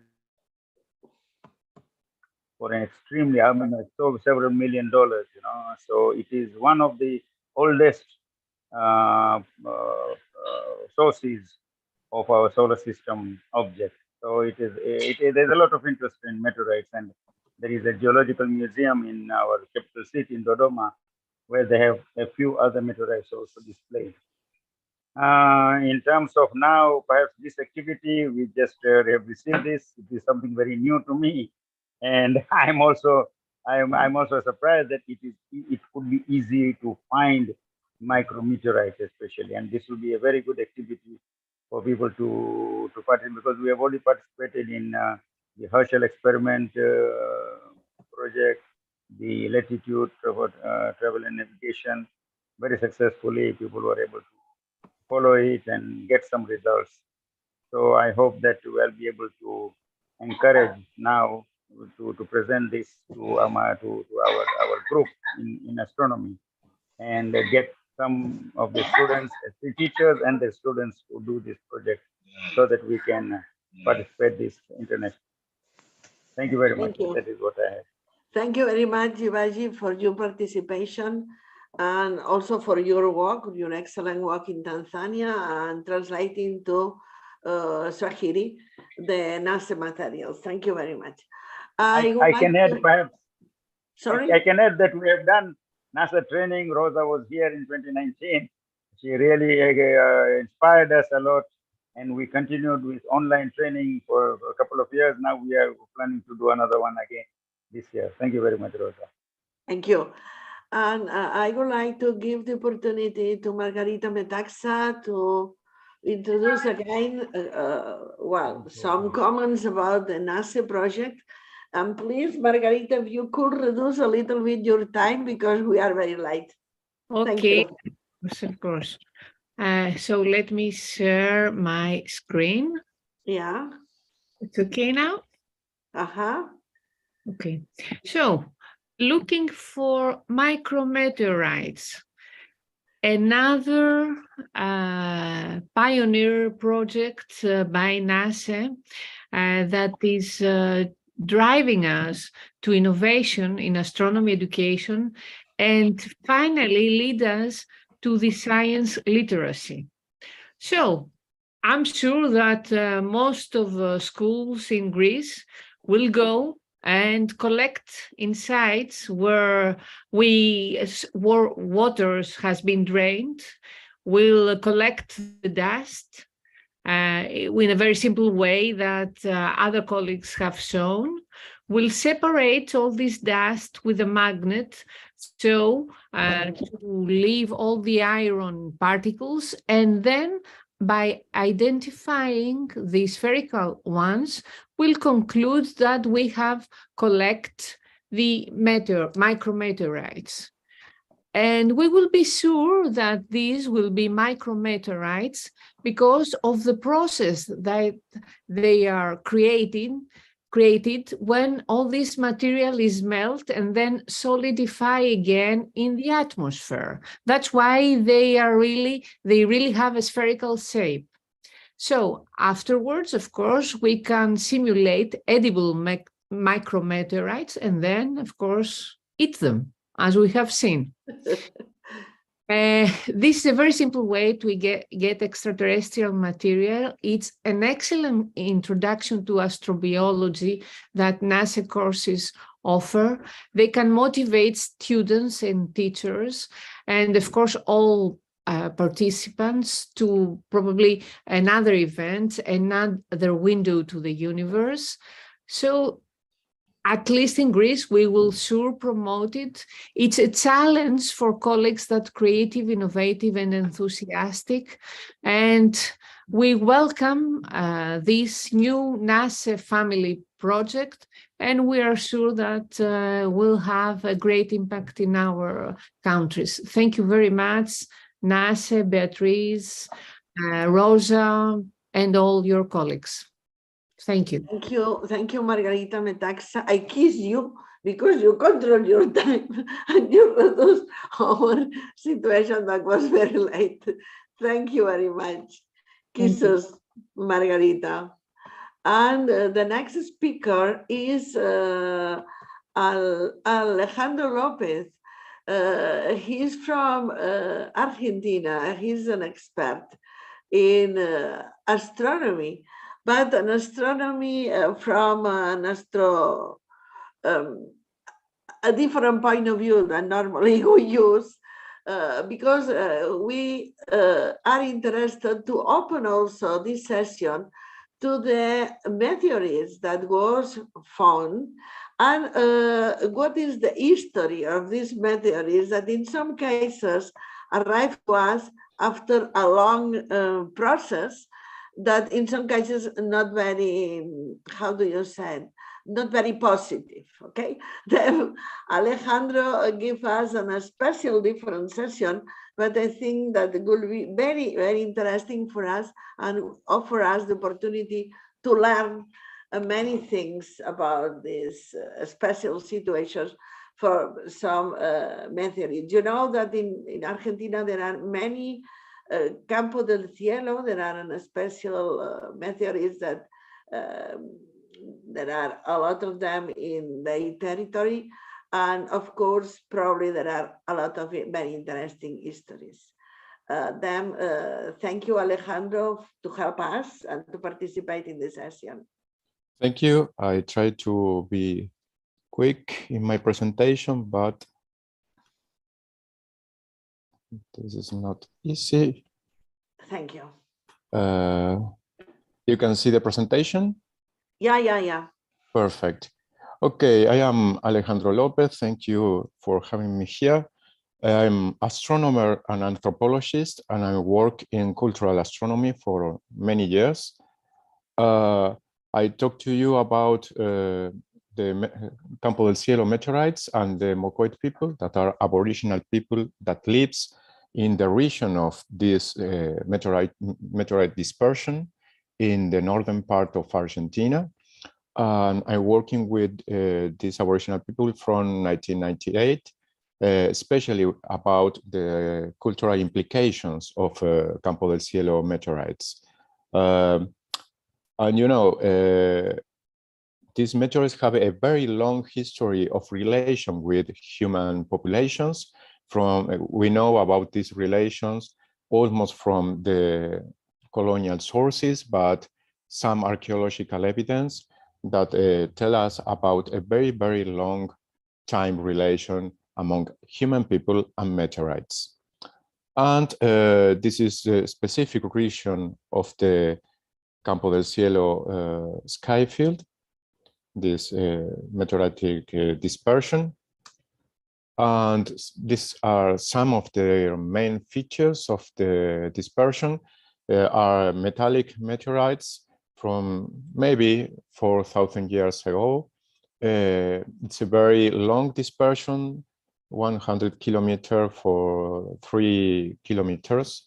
There are 26 craters and many metallic fragments. Some of them are some of the more biggest meteorites in the world, the second, the third. And as we talk now, they have a very long cultural history. We have these very old ethnohistorical records of relation among Aboriginal people and meteorites, and also a lot of colonial expeditions to see some of these meteorites, in special a very large one of around 20 tons, the Mesón de Fierro, the very large table of iron, that is now, we can have this fragment now.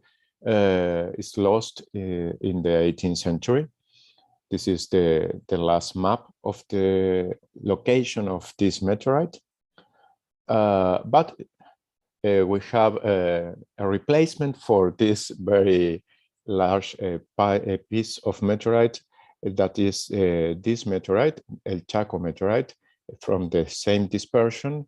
It's this meteorite have 37 tons, and is a kind of new icon of this meteoritic dispersion. And it's viewed as the other metallic meteorites in this region by the Aboriginal people as a powerful object linked to climatic conditions and a very important feature of their territory.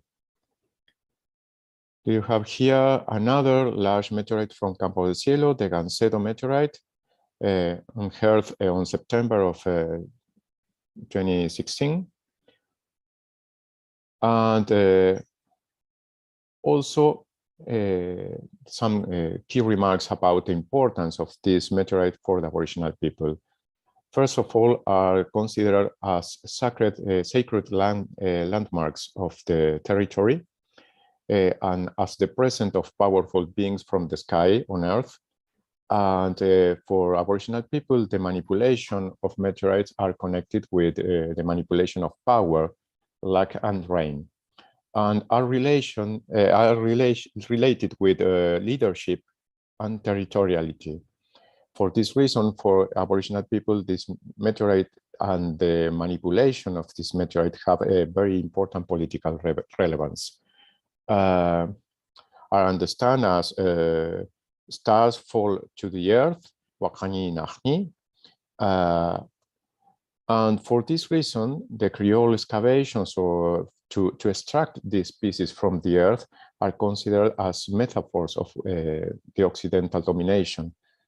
And also the meteorites are now symbols of the struggles of these Aboriginal people for lands and cultural rights. And for example, the first film about Mokoit people from 2011, the Hidden Nation in the Meteorite, it's a film about this Aboriginal people identity and is connected with the meteorite.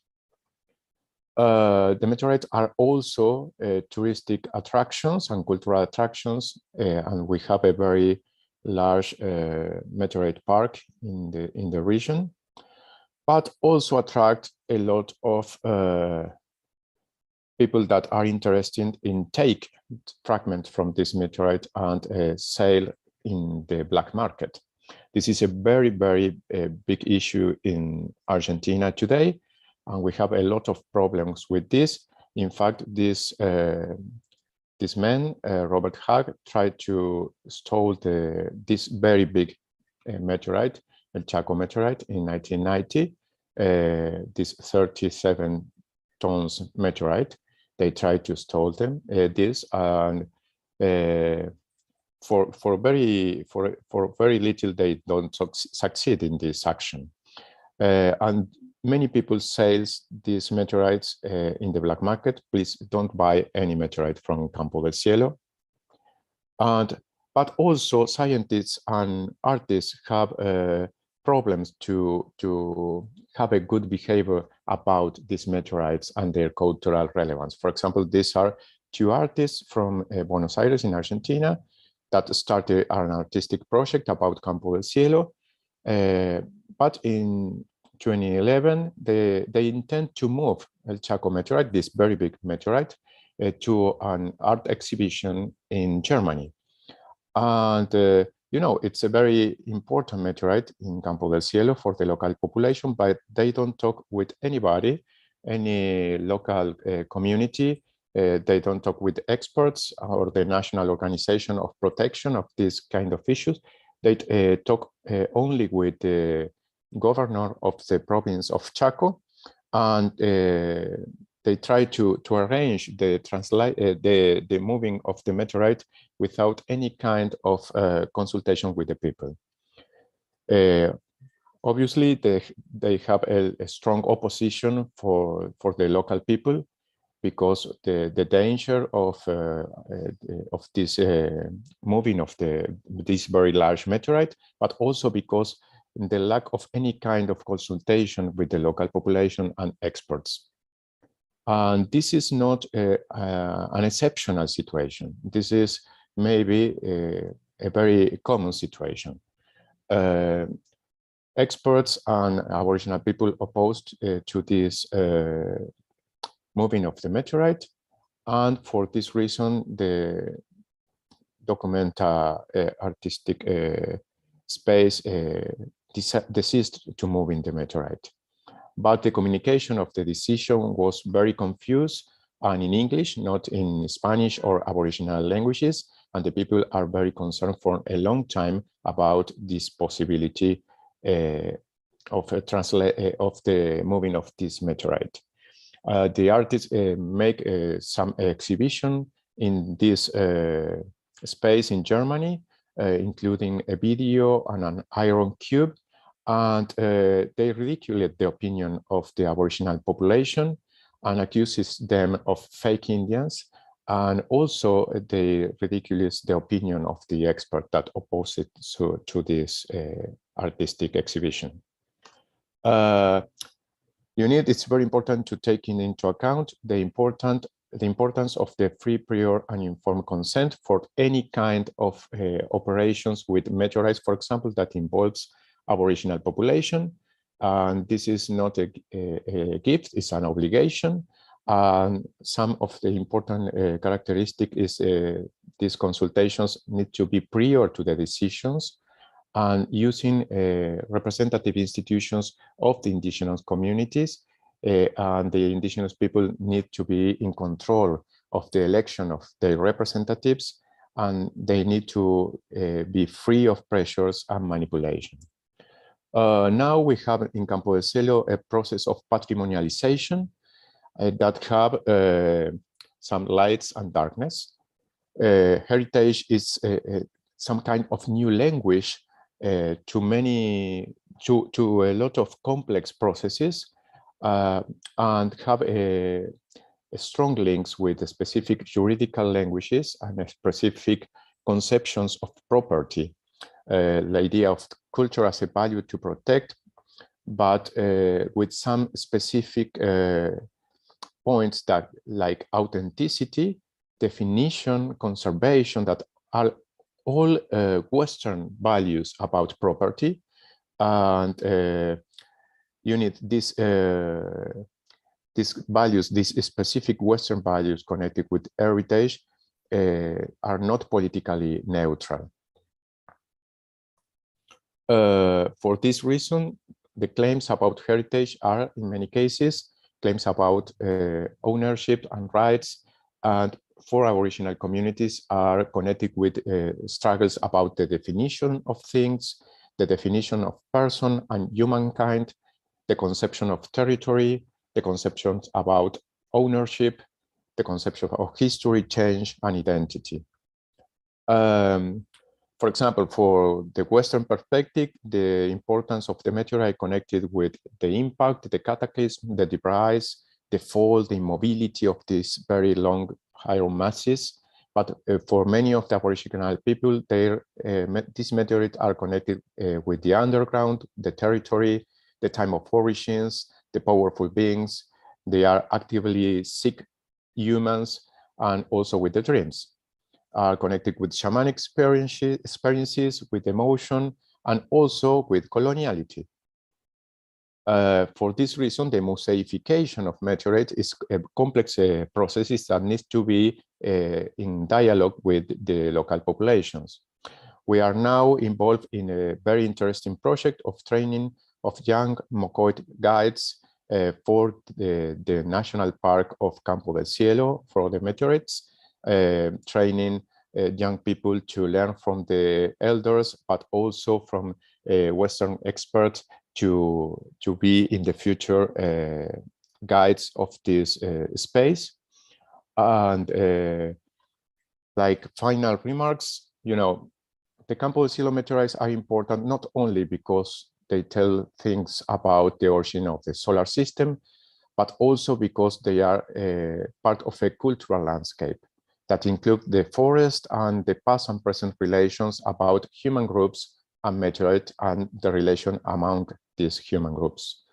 Heritage is a possibility and a new language to talk about a lot of complex and very complex relations, and the international recognition of this kind of heritage have potentials for Aboriginal groups, but also some problems.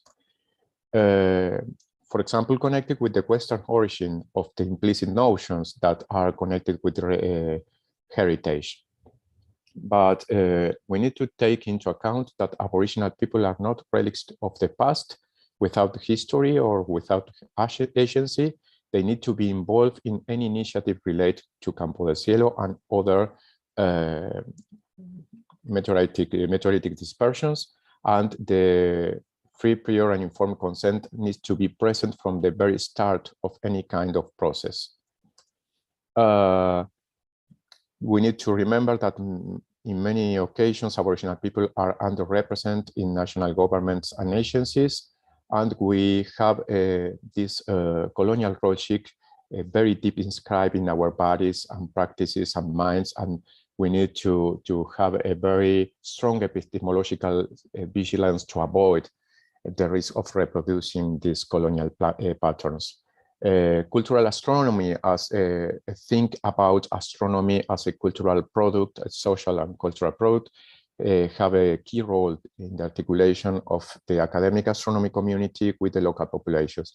We need to be involved with people if we work, if we try to make a work that have impact in people. And also science, culture, art may point the way for governmental logics and not vice versa. Thank you very much. You are mute. Rosa, can you let me say something?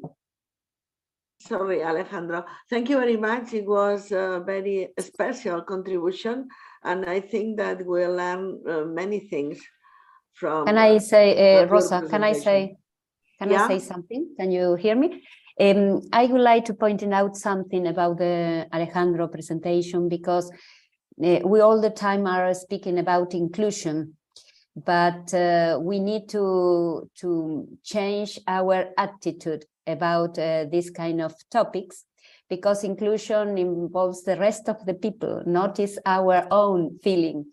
And I would like to give my thanks to Alejandro, because he is doing a very good job, very hard work here in Argentina and in other countries.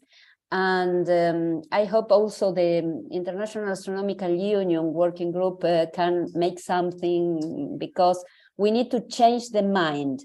It's not just don't buy the meteorites which arrive from different parts of the world. To me, it's very hard to see the Campo del Cielo meteorites in the museums, for example. I don't know how these meteorites arrive to the museums all over the world.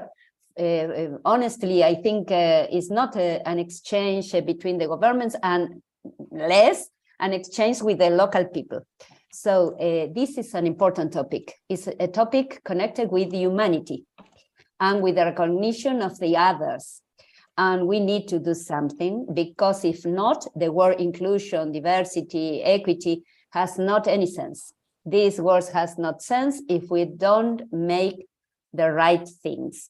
So this kind of presentation is very important for us to show that we have some power to do something, and we need to do something. So thank you very much, Alejandro, to accept present this topic here. Thank you very much. Thank you. Yes, I think it was very interesting for us, because change some previous ideas that we have, and it was very interesting to broken some of them. Thank you. In any case, the next roundtable include some histories from different countries about it. There are many of them, because I can see that Hugo from Mexico say that has also similar history, and I am sure that there are many of them. But well, this is one possibility to begin to exchange information between us. Thank you. I would like to open now the next one session, the next one contribution for the next round table that we have. This is the last one. This is, I would like to show you my, my screen. And the next one, the speaker will be from Colombia, Ángela Patricia Pérez, from Paraguay, José María Gómez, from República Dominicana, Carla Peña, and from Mexico, Valeria Buenrostro. Then the first speaker is Ángela. I saw Ángela. Yes, I'm here. Thank you. I'm here. Excellent. I see you. Okay. If Thank you want you. to share with us. Yeah, I'm going to share my Bienvenida. screen. Gracias. Thank you very much for having me here. I'm Ángela from Colombia. I'm the contact from NASE here in Colombia, and I work in the planetarium of Medellin as well. So I'm gonna start my presentation. We have here many NASE's workshops in Bogotá, Medellín, Barranquilla, Tunja, Bucaramanga, Ibagué. We reach more than 300 teachers over the past 10 years. So it's very nice to have NASE here. We're gonna start again doing NASEs because they always have very interesting topics.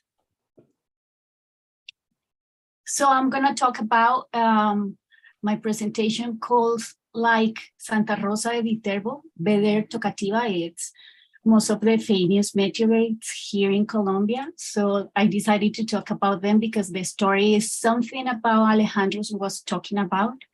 This meteorite was found here in this is Colombia, and this is Santa Rosa de Viterbo in Boyacá. We have 32 departments here in Colombia. And here in 1810, the same year of the independence of our country, the people here found something very special, that is this meteorite. In that year, 20 years after that, some astronomer, this is not an astronomer, geophysics, study the rocks, these kind of rocks, and study very perfect decomposition of this material, and ask the people how they find this stone in Boyacá. They tell the story to him. He write it down and found another rocks like this that are meteorites. And that's why the planetarium of Medellin, the planetarium I'm working on, is called Jesus Emilio Ramirez Gonzalez, that this is the Jesuit father that worked in that period of time, study the rocks. The rock has a very special story because in that year, 1810, Cecilia Corredor, it was like a Saturday after Friday holiday. Everybody see like a rain, falling fire rain. And the next day, Cecilia Corredor find a huge stone in their, like near to their house. She couldn't move it, so she went to look for another people to help moving the stone. They do everything to pick up this stone, this meteorite, because it was very cold, very special with the holes and stuff, and they move it to Santa Rosa. That's why some people said this is not a meteorite from Santa Rosa de Viterbo, but it must be Tocativa because it's the place where the stone was fallen from the skies. In that place, Museum of here in Bogotá find this rock and buy the rock from Cecilia Corredor. But it was impossible to move it from Boyacá to Bogotá until Henry Ward, he was a hunter of meteorites, came from USA, and talked to the mayor of the city and do something like an exchange. You can give me the rock and I give you a statue of the president of that period of time. It was Rafael Reyes. And they were talking about doing that. Finally, the mayor said, okay, we're gonna do it. They talk to the people doesn't agree with that idea. So they create a great party that night. And the people went to the party and Ward and their team take the meteorite and take out of the city of Boyacá. The rock arrives to Bogotá, and some journalists realized of this movement of the rock and said to the government, hey, look, the rock is going to be out of the country, so you have to do something. They stopped the thing, but Ward, this hunter meteorite said, no, I talked to the villagers and they said that I can't take this rock from the country. So, well, was a discussion there, but fortunately, they give them a part of this meteorite. It's like, at the beginning, this meteorite was like 600 kilograms. They given to him to Ward like 120 kilograms that he divided in many different places all over the world. So you can find meteorites from Santa Rosa de Viterbo since New York to Japan, and also like 400 kilograms of small pieces of this meteorite when they cut it down. And this is a group that I went with the little ones to the museum in Bogota to study the meteorite, to see the meteorite, and to study the story. But it's not the only place that we found meteorites here in Colombia. We find as well in Cali. Some people there see the falling rock in the sky of Cali. It was Asafi and the Astronomy School of Cali that they were gathered with many people to go and look for the meteorites.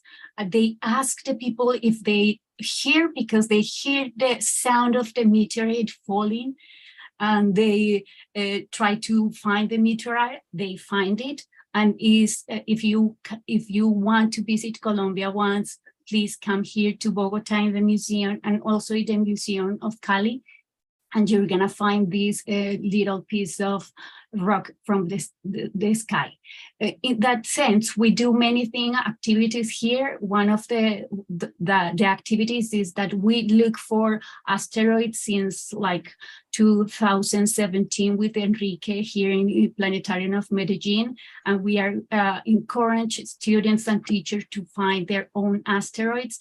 And of course, we're gonna join to NASE's, to Beatriz and Rosa, looking for meteorites, because it's very exciting to look for that kind of small pieces of the space here on Earth. And in this part of Earth in Colombia, we are gonna do as well the Festival of Asteroid. We changed the date because we want to remember the 20th of April of 1810. That was the first time we found a meteorite here in Colombia, and it has a very interesting story to count. So thank you, everyone. And if you want to contact me, please let me know. I'm very excited to work with everybody of you.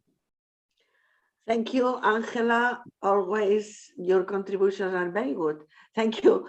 And the next one speaker will be, sorry, I have here the list. I think is from Paraguay. Yes, Jose Maria Gomez. Also, Jose Maria arrived here before I saw. Hello, everybody. Can you I hear don't me? know what it is. Jose Maria. Hello, hello. Could you share with us your PowerPoint? Of course, right now.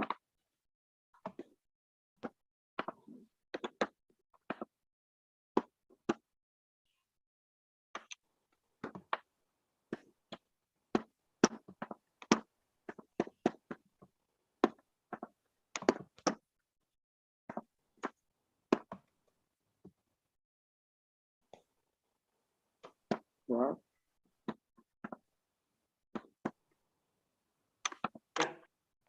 Yes. Can you see my screen? Yeah.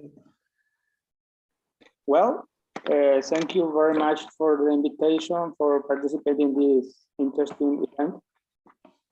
Well, I'm Jose Gomez from Astronomical Observatory Alexis Troche of the Polytechnic Institute of National University of Asunción.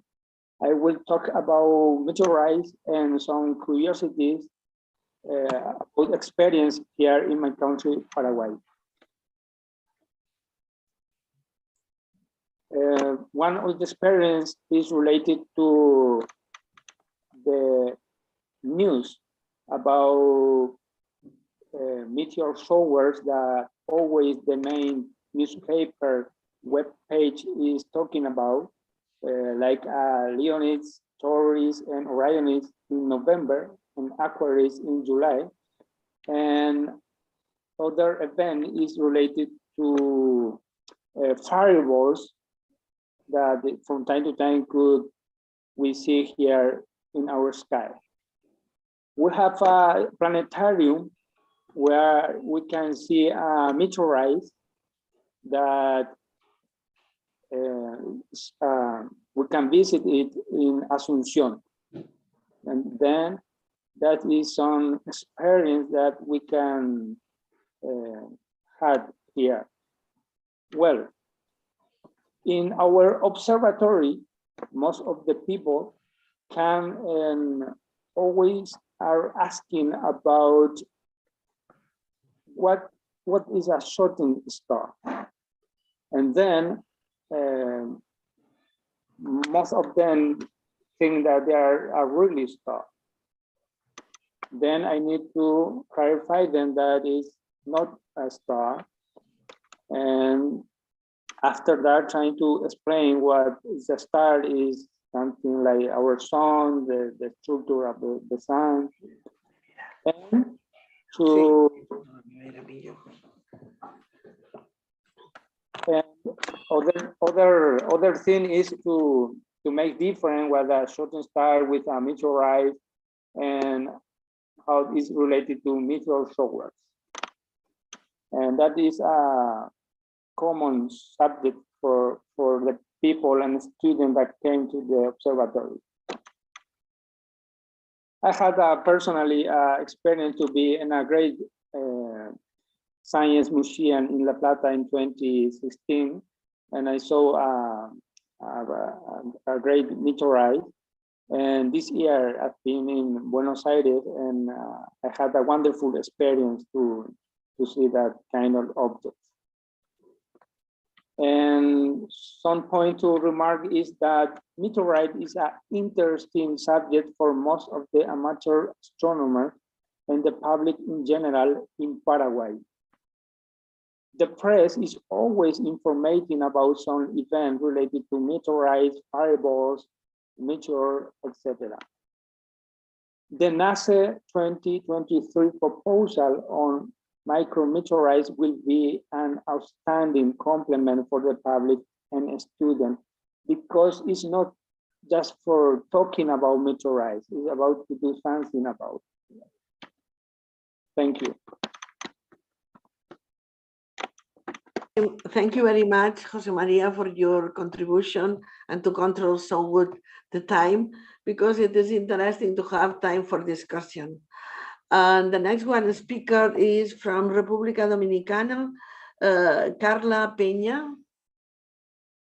Yeah, Carlos Peña. Carlos. Yeah. Perdón. Hello, everyone. Let me share my screen. Hope you can hear me well. My throat is a bit sick now. No, it's fine. Don't worry. Perfect. We understand you very well. Let me check. Okay. Can you see my screen now? Yeah. Perfect. Well, I'm going to talk a little bit of the landscape of meteorites and astronomy in the Dominican Republic, because right now we're really behind into meteorites, but we have a lot of opportunities here, and we're beginning to take advantage of them. I'm Carlos Peña. I'm part of the Dominican Astronomical Society, and I teach nautical astronomy at the local nautical academy. And the Dominican Republic, we have a particular situation, because we have a particular orography. We're very mountainous. The island is full of mountains and right in the tropics. So we have a lot of vegetation, thick forest, thick jungle. So it's very difficult to find meteorites here, except in some areas. If you see a map of the climate of the island, this is just the Dominican Republic is 2/3 of an island. We share the island with Haiti, and on our side we have mostly humid and very humid climate, except for two places, and those two places are exactly the places where meteorites have been found here. I guess because of the east to find the meteorites there. One is about here. This is a small 15 kilometers in length sand dune desert. and the other one is right here in the southwest corner of the island, where we have a very dry desert-like climate with sparse vegetation. But this is what most of the island looks like. It's very thick, a lot of green, and it's a very mountainous place to find meteorites in. It's very beautiful, but for meteorites, it's not ideal. It's way too difficult. And even if we have a recent impact, it's erased very quickly. So there's no easy way to find it. But in Bani, in the first place I mentioned, we have this. It's a sand dune desert. It's a peninsula with sand dunes, and the sand dunes shifts with time. So heavy objects accumulate in some places. So there are good places to find meteorites. The problem is that we have to discriminate between heavy non-meteorites and meteorites, like hematites and magnetites and meteorites.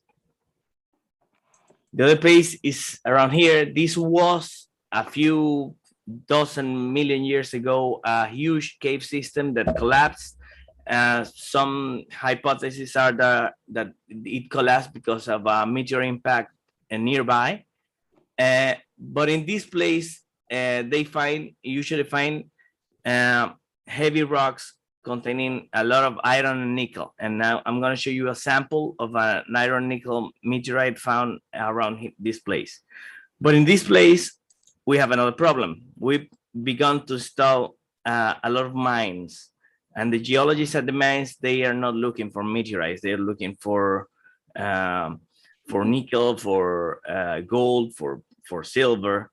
So they're not really interested in the meteorites.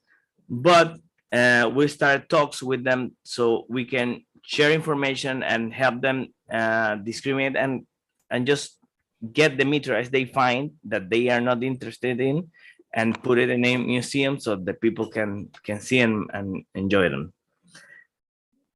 One of the advantages we have is really dark skies. So we've recently been seeing a huge increase in amateur astronomy, and everyone here is getting into it. So we've seen a huge increase in meteor sightings, and now we have a lot of astrophotographers. So we have a lot of pictures, and it's ironic that the only paper published by Dominican people about meteorites is not because of a meteorite on the Dominican Republic, but on the moon. We had a paper published on a meteorite impact on the moon on 2019 during a total lunar eclipse. It was a boom, and that made a lot of students, high school students that were finishing high school, get interested in astronomy and studying astronomy. We don't have astronomy careers here. We don't have that class in the universities here. So what they do is they get into physics, and then they switch over to astronomy. When they're doing the postgrad, they go to some other country to have a degree in astronomy. So we have a lot of nice pictures of meteors, but not many meteorites. This is one of the sightings that we guess that it hasn't been found yet, but we guess it impacted Earth. Is that light in the middle, that one here, because it was seen from a lot of places in the country, but it was not on the dry part of the island. It was on a densely populated but thick green lush area. So it would be very difficult to find the exact location of the impact. So we've seen a lot of this. This was in 2019, 2020. This is 2019 too, and 2015. So in the last 5 to 10 years, we've seen a huge increase in sightings of meteors, but not much meteorites. So we approached the universities here and the Institute of Geology And they have a huge problem with classifying rocks because they don't have enough people. They have a huge backlog of tons and tons of rocks unclassified. They know they must have some chondrites and tektites there, but they haven't classified them. So we're starting to approach them and find out how we can help get some astronomer classifying them. So they have old classrooms just storing rocks and rocks everywhere without classification, without discrimination, and a lot are lost.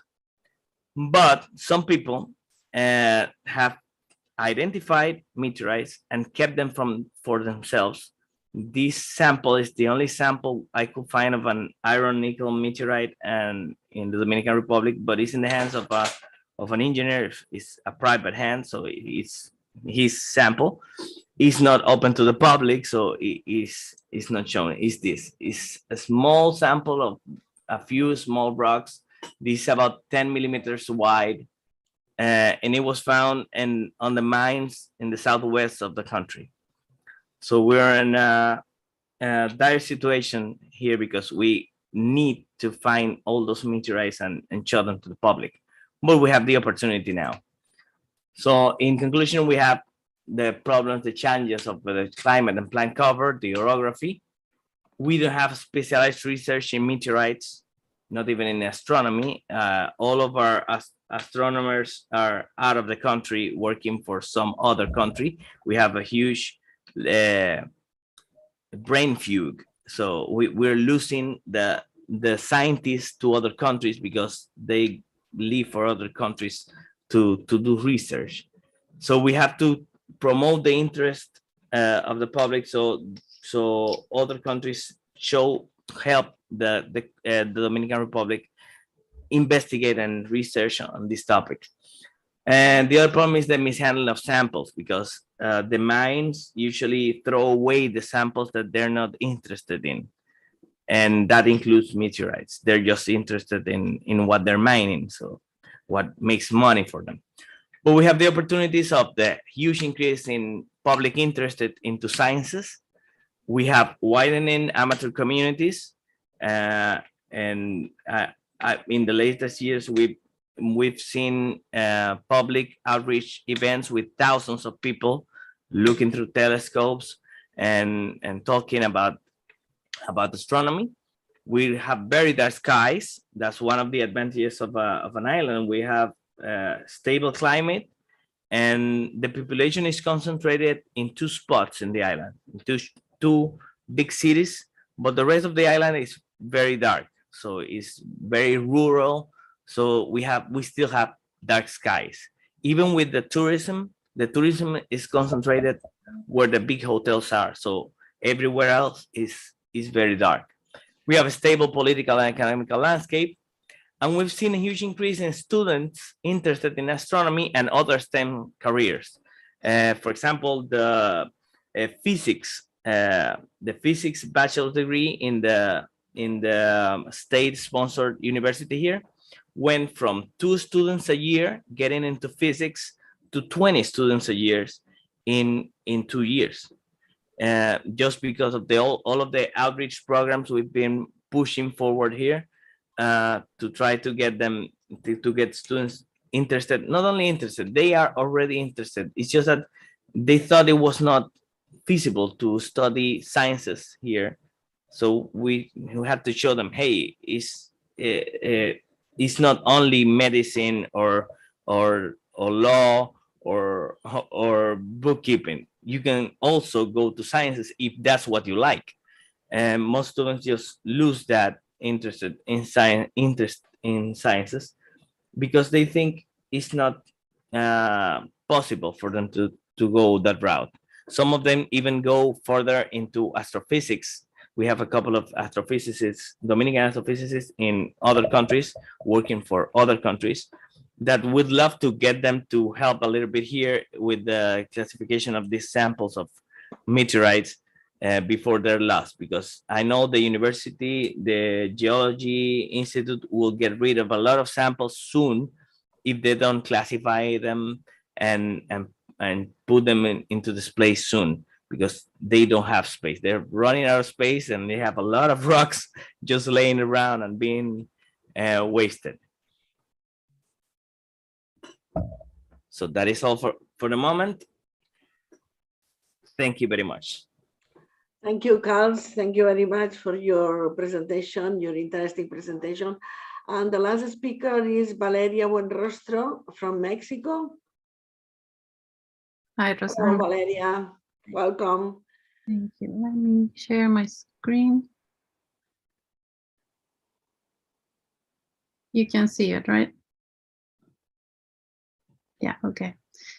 So sorry, I will leave it like this because it's easier for me to control it. So I am going to talk about the most famous meteorites in Mexico, the Chicxulub crater and the Bacubarito meteorite. So initially, I wanted to focus only on the Chicxulub crater. This is probably the most famous impact on the planet Earth. It happened. Valeria, do you, in this moment, we cannot see the full screen. You can't see it? No, not yet. The full screen. What do you see? Yes, we can see the list of the 5 small slides, but not the full one. Okay. You are not in presentation mode. Yeah, the thing is that if I go to presentation mode, it messes my layout a little bit. Let's try. If you cannot go back. No, it's okay. It's okay. Yeah. It's fine. It's okay. Let's go. Okay.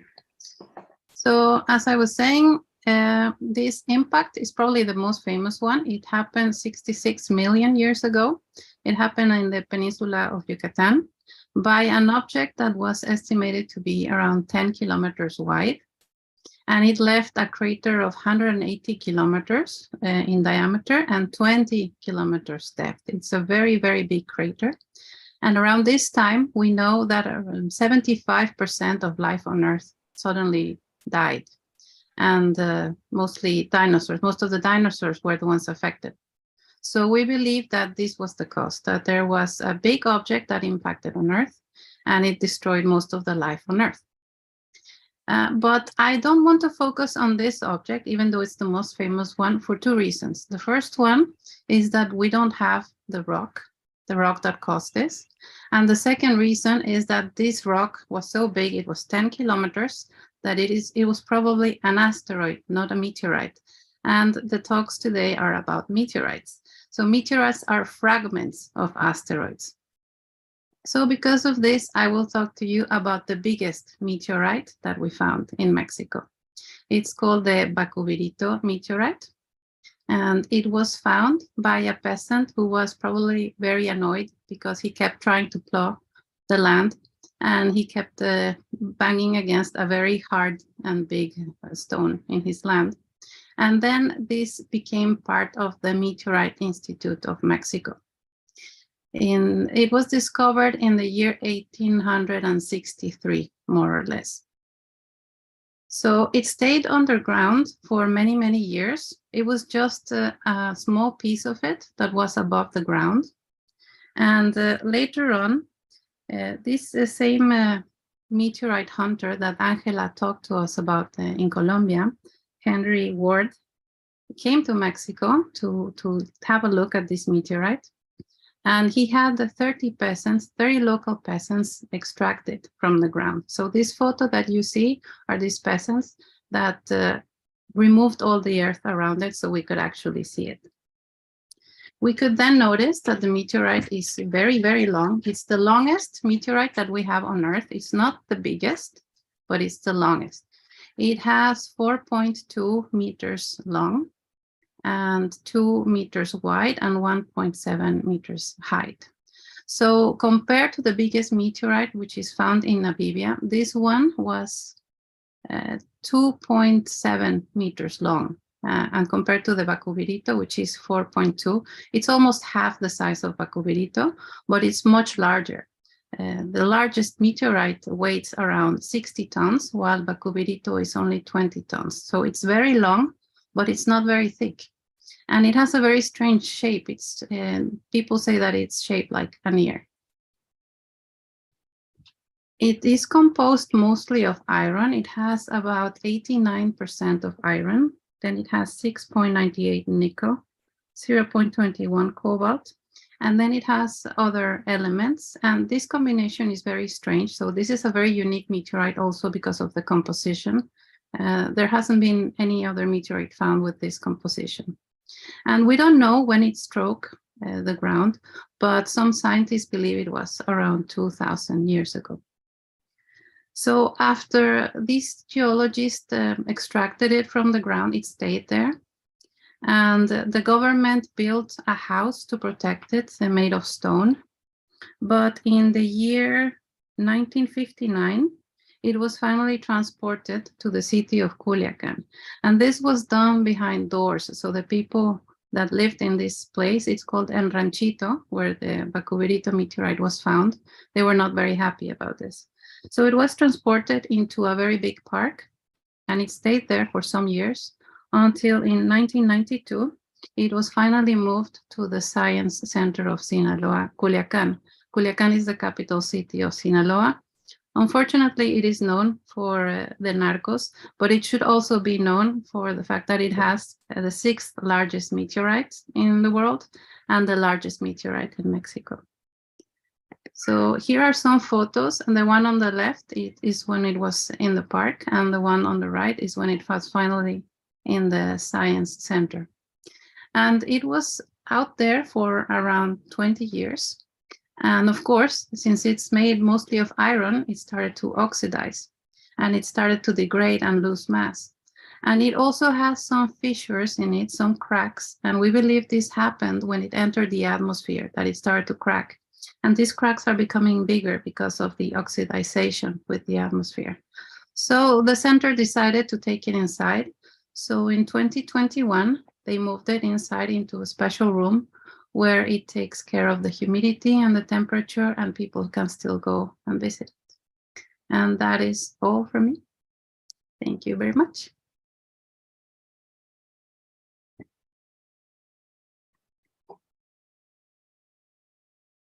We can't hear you, Rosa. You're muted. Thank you very much for your presentation, and also to control so good the time, because I have time for discussion. Not a lot, but some minutes that I think it's interesting if you want that to have the opportunity to exchange comment between you, between the meteorites and all the things that we consider in this session. I don't know if maybe you have any questions to Alejandro. I think it was the more complete presentation because, of course, he has more time. Rosa, can I ask something? Yeah. I didn't really understand the way that we collect the dust is after rain, or we can do it. Doesn't matter. Doesn't matter. Well, there are two methods. Ricardo only explained the method used in places that we have, how do you say, more cement and more dark cities. But if you are living in another area, also you can collect with a tram, and you put one piece of ceramic or one piece of something that you use in your kitchen. You put over there a film or a cellophane paper, and you wait for several days, and after you collect the dust that you can find there. And after you choose with a magnet, the part that it is iron or nickel or something like this composition. There are the two options. And for our cities, the method of Ricardo is very normal and very simple. But in other cases, I think In Bulgaria, for instance, Ivo show us the other method with one object, no, where big object that put over there a cellophane paper and after collect the dash. Then there are the two possibilities. It depends on your city and the place where the students are living. Then is your decision. I think, for instance, in my case, I did it, and I did it the method of Ricardo. Really. So we have to collect for about 15 days, for instance. No. Can I suggest something? Yeah. 1 week is enough. Method you use. Just a comment. 1 week is enough. You put the cellophane paper on the plate or a big dish, and you wait. Try to separate the dish from the ground to avoid the dust around it. I made experience at home in my own backyard, and I separate from the ground a little. Put the dish on some table or somewhere, and with a free sky.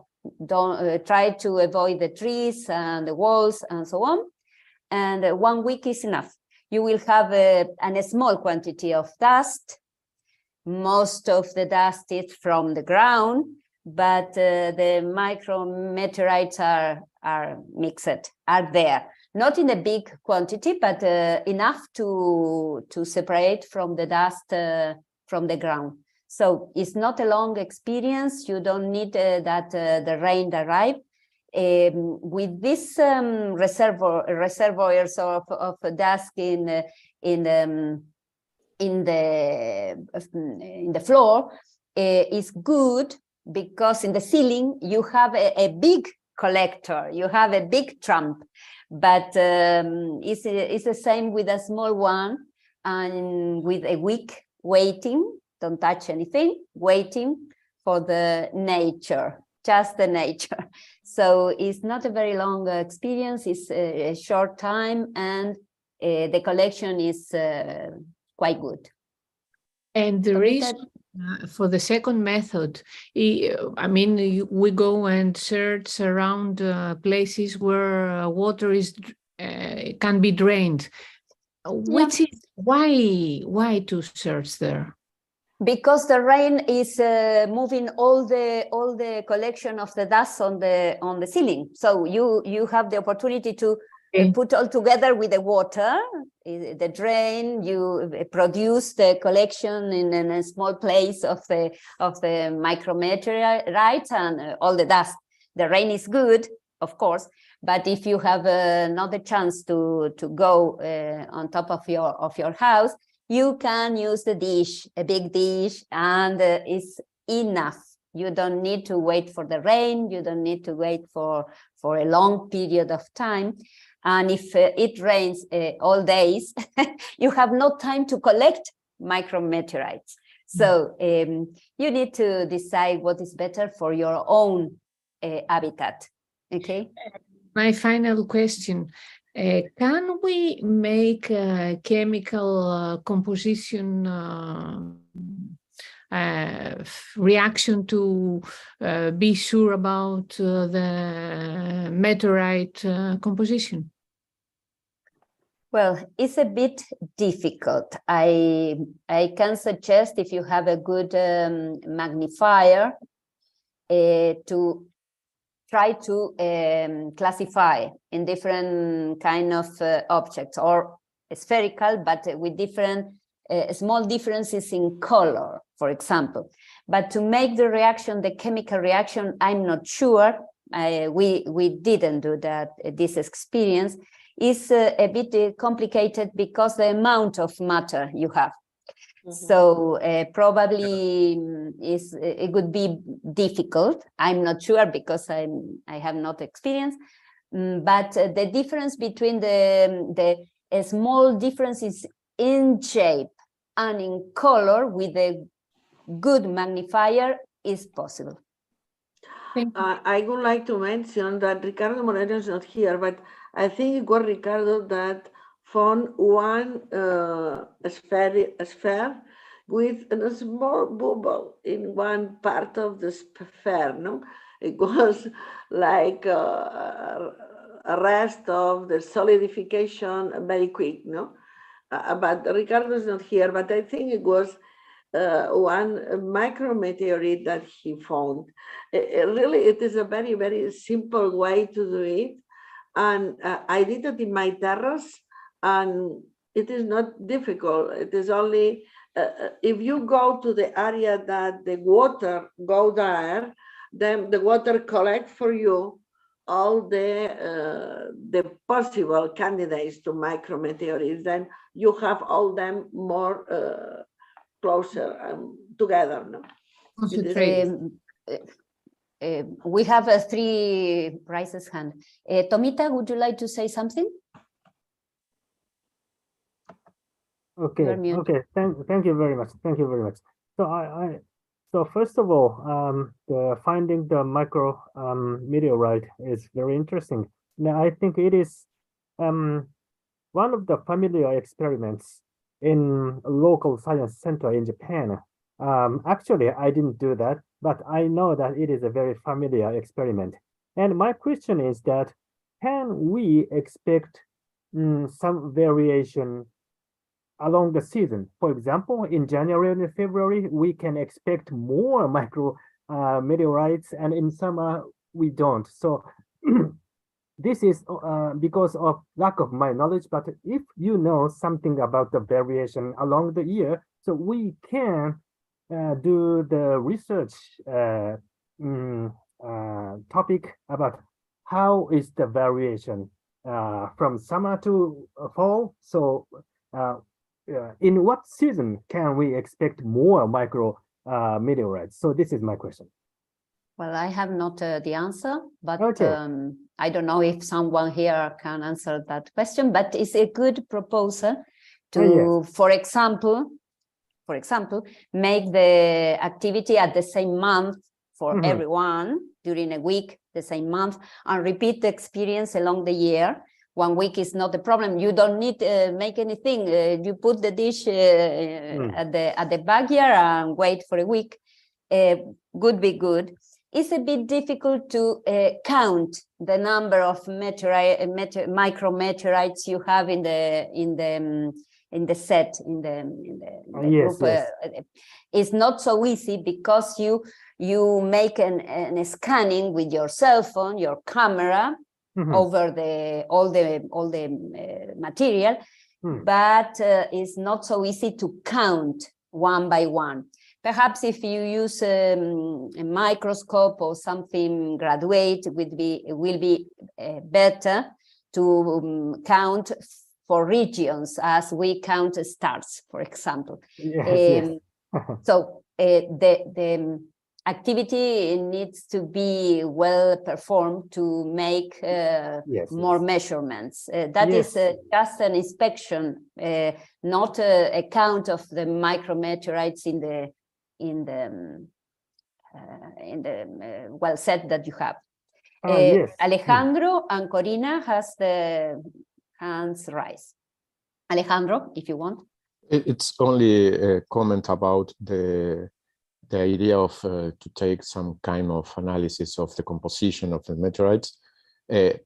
You are using a magnetic method. This allows you to say that you have iron in these fragments, and the more detailed classification of iron meteorites depends on the crystal structure, not especially in the composition, but especially in the crystal structure.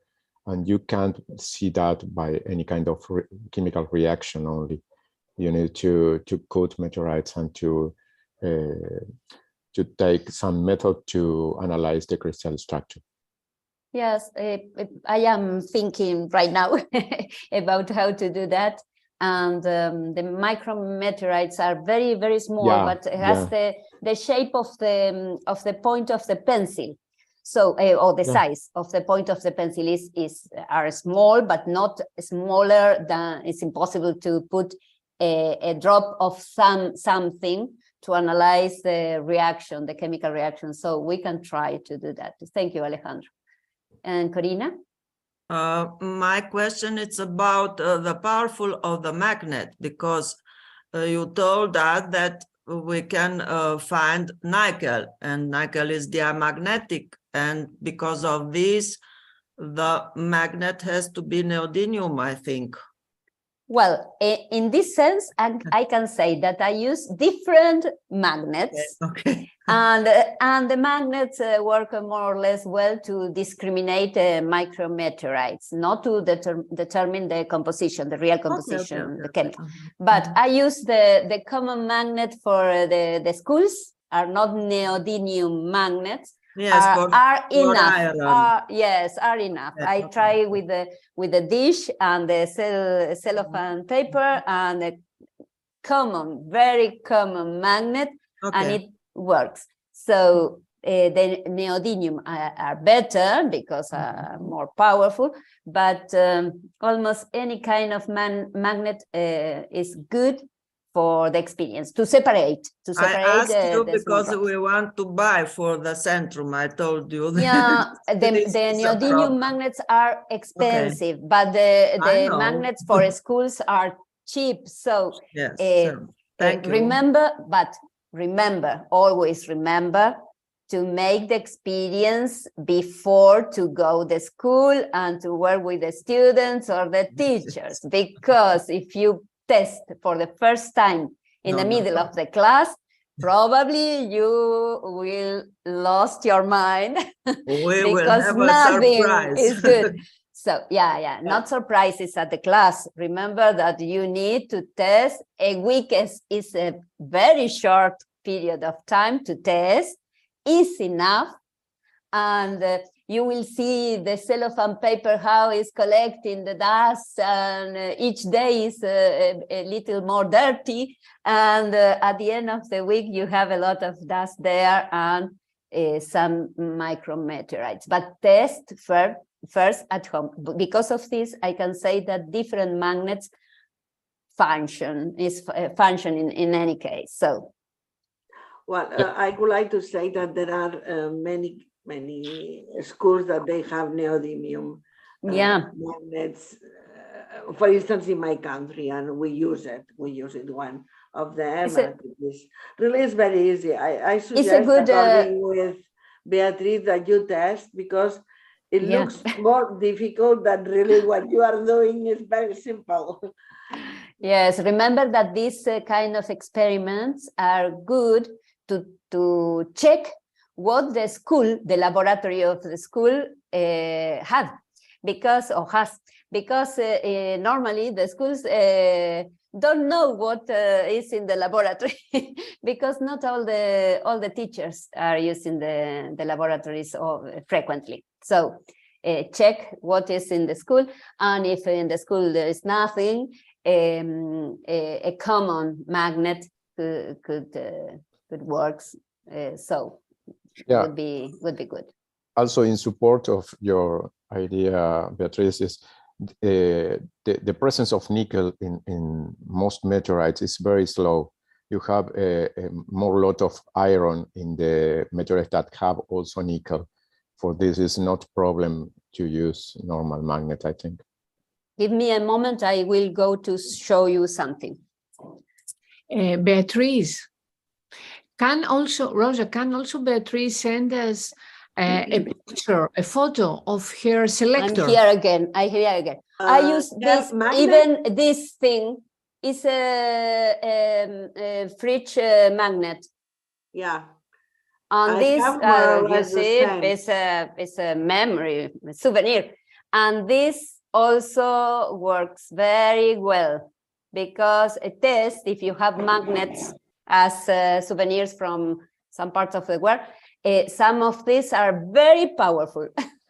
Others are, but look at this, is a good magnet, not a film, it's a magnet.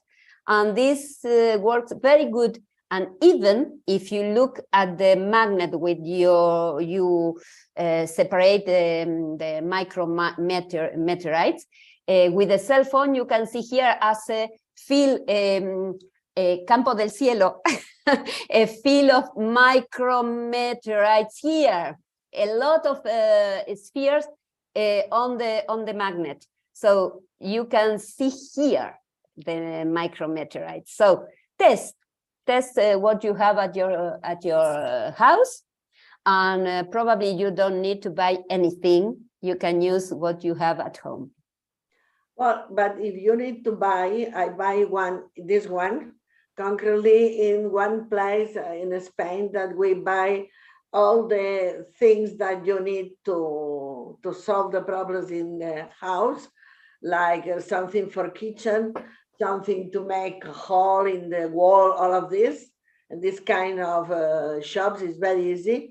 And this was a couple of euros. Then it is not expensive to find one of them. Is very easy. And I suggest that you try to find one at home, or in other case, you buy one, no problem. It is simple. It is funny.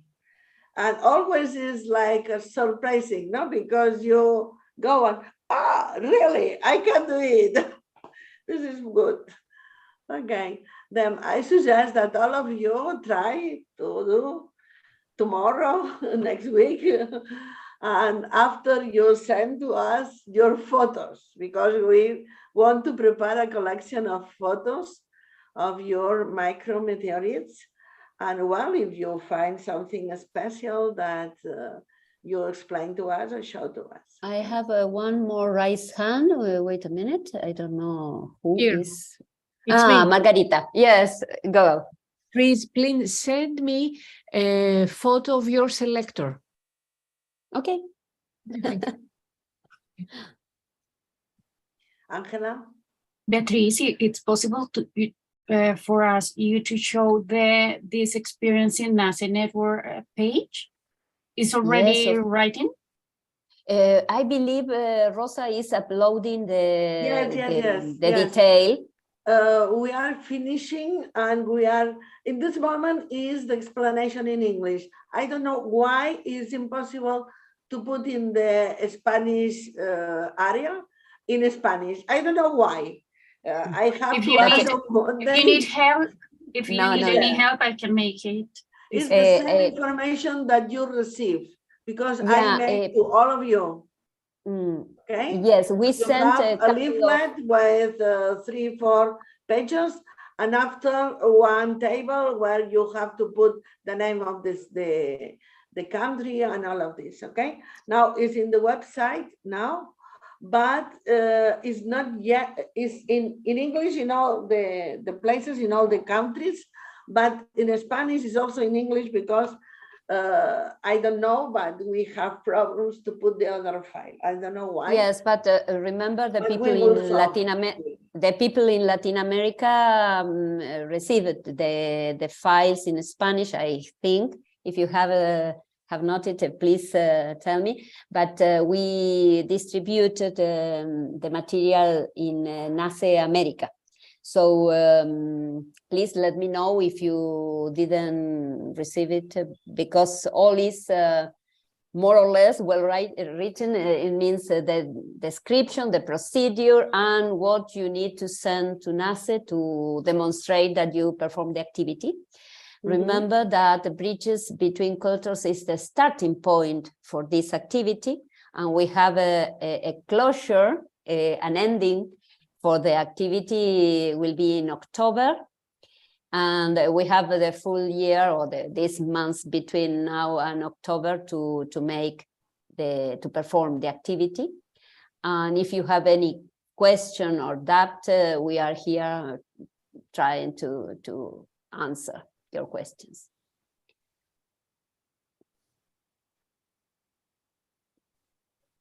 Well, the process is for equinox to equinox.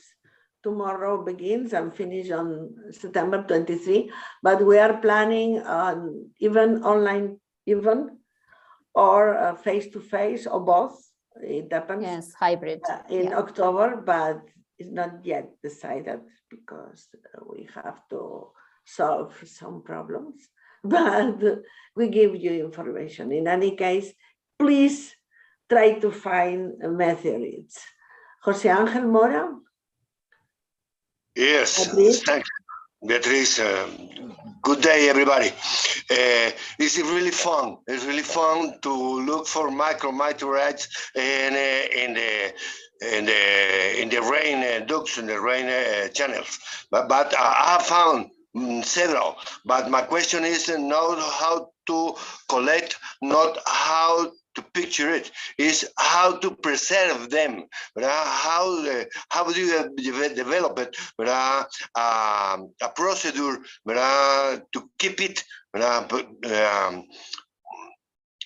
in physics, not the photo, used to keep the micrometeorite. I was trying to stick them with crazy glue, with the cyanoacrylate glue in the very tip of a toothpick.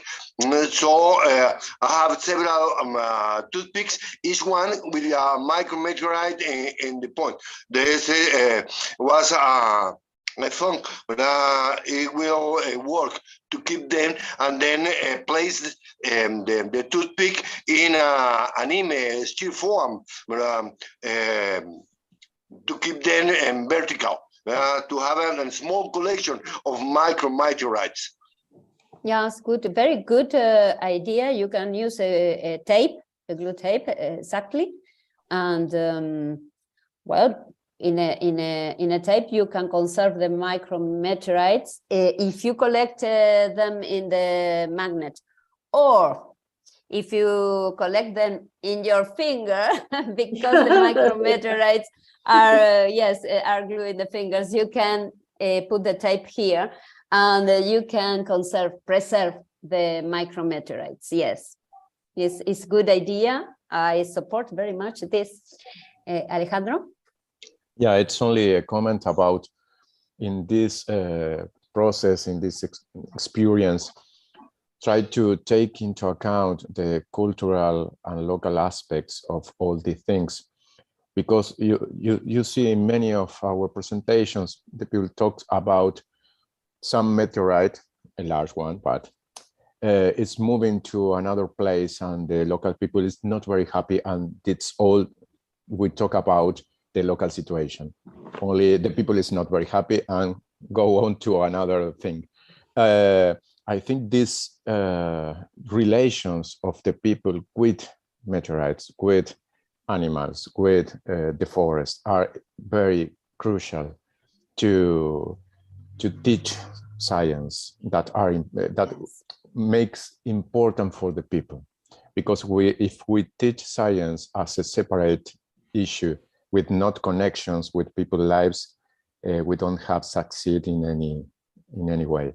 We need to make these bridges with the people's lives and emotions and histories and values, and we need to take this into account in all the experience that we design. Yeah, I agree, fully agree, Alejandro. Thank you for saying that. Excuse me, and also it's an opportunity to discuss about controversies of different kind of conflicts among institutions and local populations. It's interesting to merge science experiences with social science classes. Yeah. Exactly. Valeria, you want to say something? No, I was just agreeing with Alejandro that it is important. Yeah. To take that I would like to ask you, Valeria, because you mentioned that the meteorite was moving from the original place to the museum and again to the new museum. If the local people is asking for the meteorite, come back home meteorite or something like that, or just the discussion is finished? I ignore that. They moved it in 1959, so this was some time ago. And there isn't much information about this meteorite, I must say. So I really don't know if they are still angry about this. I know that they were angry when this happened because it was done behind closed doors. They didn't ask for permission or anything. So after it was maybe 70 years that it was in El Ranchito. They just moved it. So, yeah. Yeah. Okay. Okay.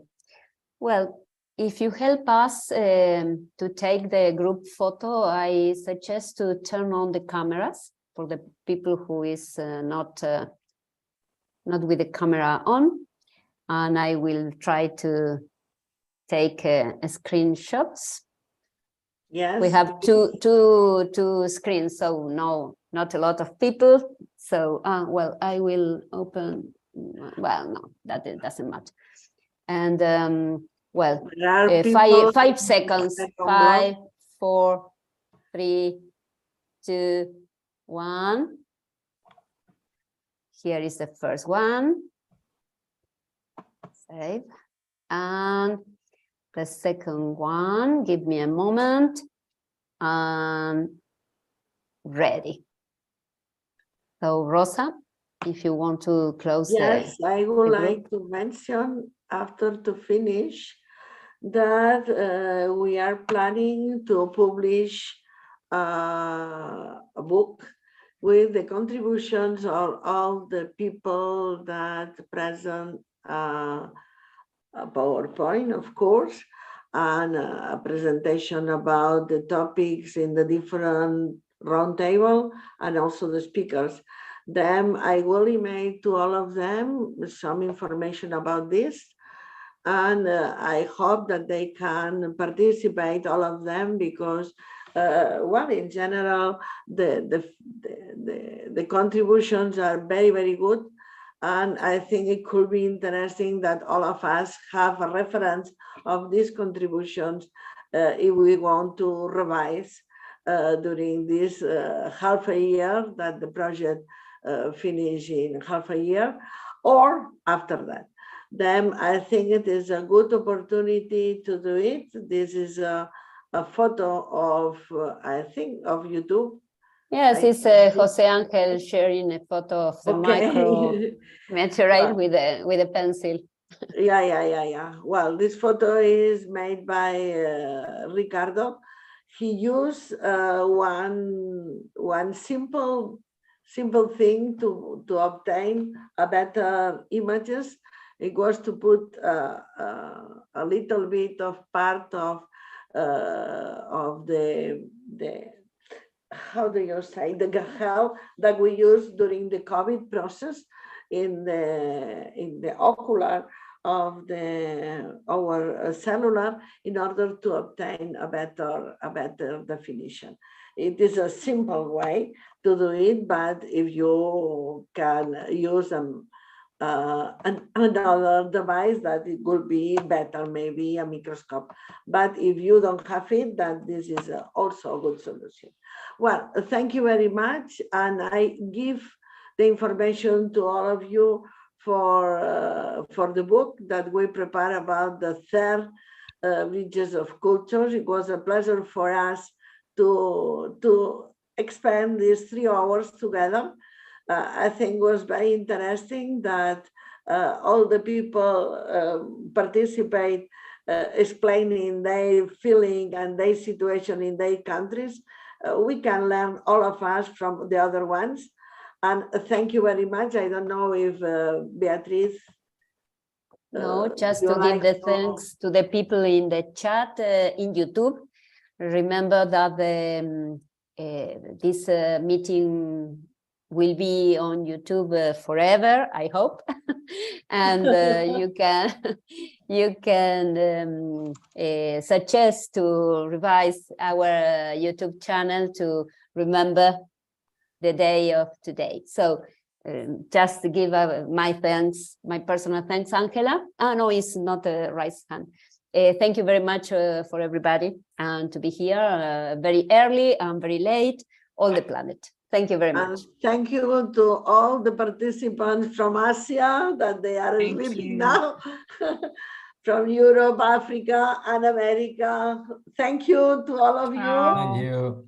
We are a very big family, and it's really a pleasure to enjoy this kind of meeting. Thank you. Thank you. Gracias, chao, gracias. Adiós, adiós, chao, Ángela. Bye, Adiós, bye. Chao, Eren. Beatriz, abrazos. Chao, Adiós, abrazos. Ligia, Ligia, Juan Hi, Carlos. I didn't see you. All the people from Thank you. America. Bye. Bye. Ciao. Bye-bye. Bye. Yeah.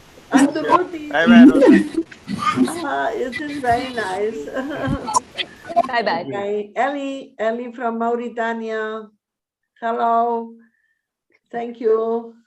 Bye. Bye, Rosa. Bye, Beatriz. Big Ciao, hugs. ciao. Big hugs, Beatriz. Thanks a lot. Thanks a lot to No, make it gracias happen. a ustedes. Hugo, Durruti, many people from America too. Bye-bye. Yes. Bye. Saludos. Adiós, Rosa. Adiós, José from Adiós. Portugal. Mucho gusto en haberlos visto. Bye bye. Un placer.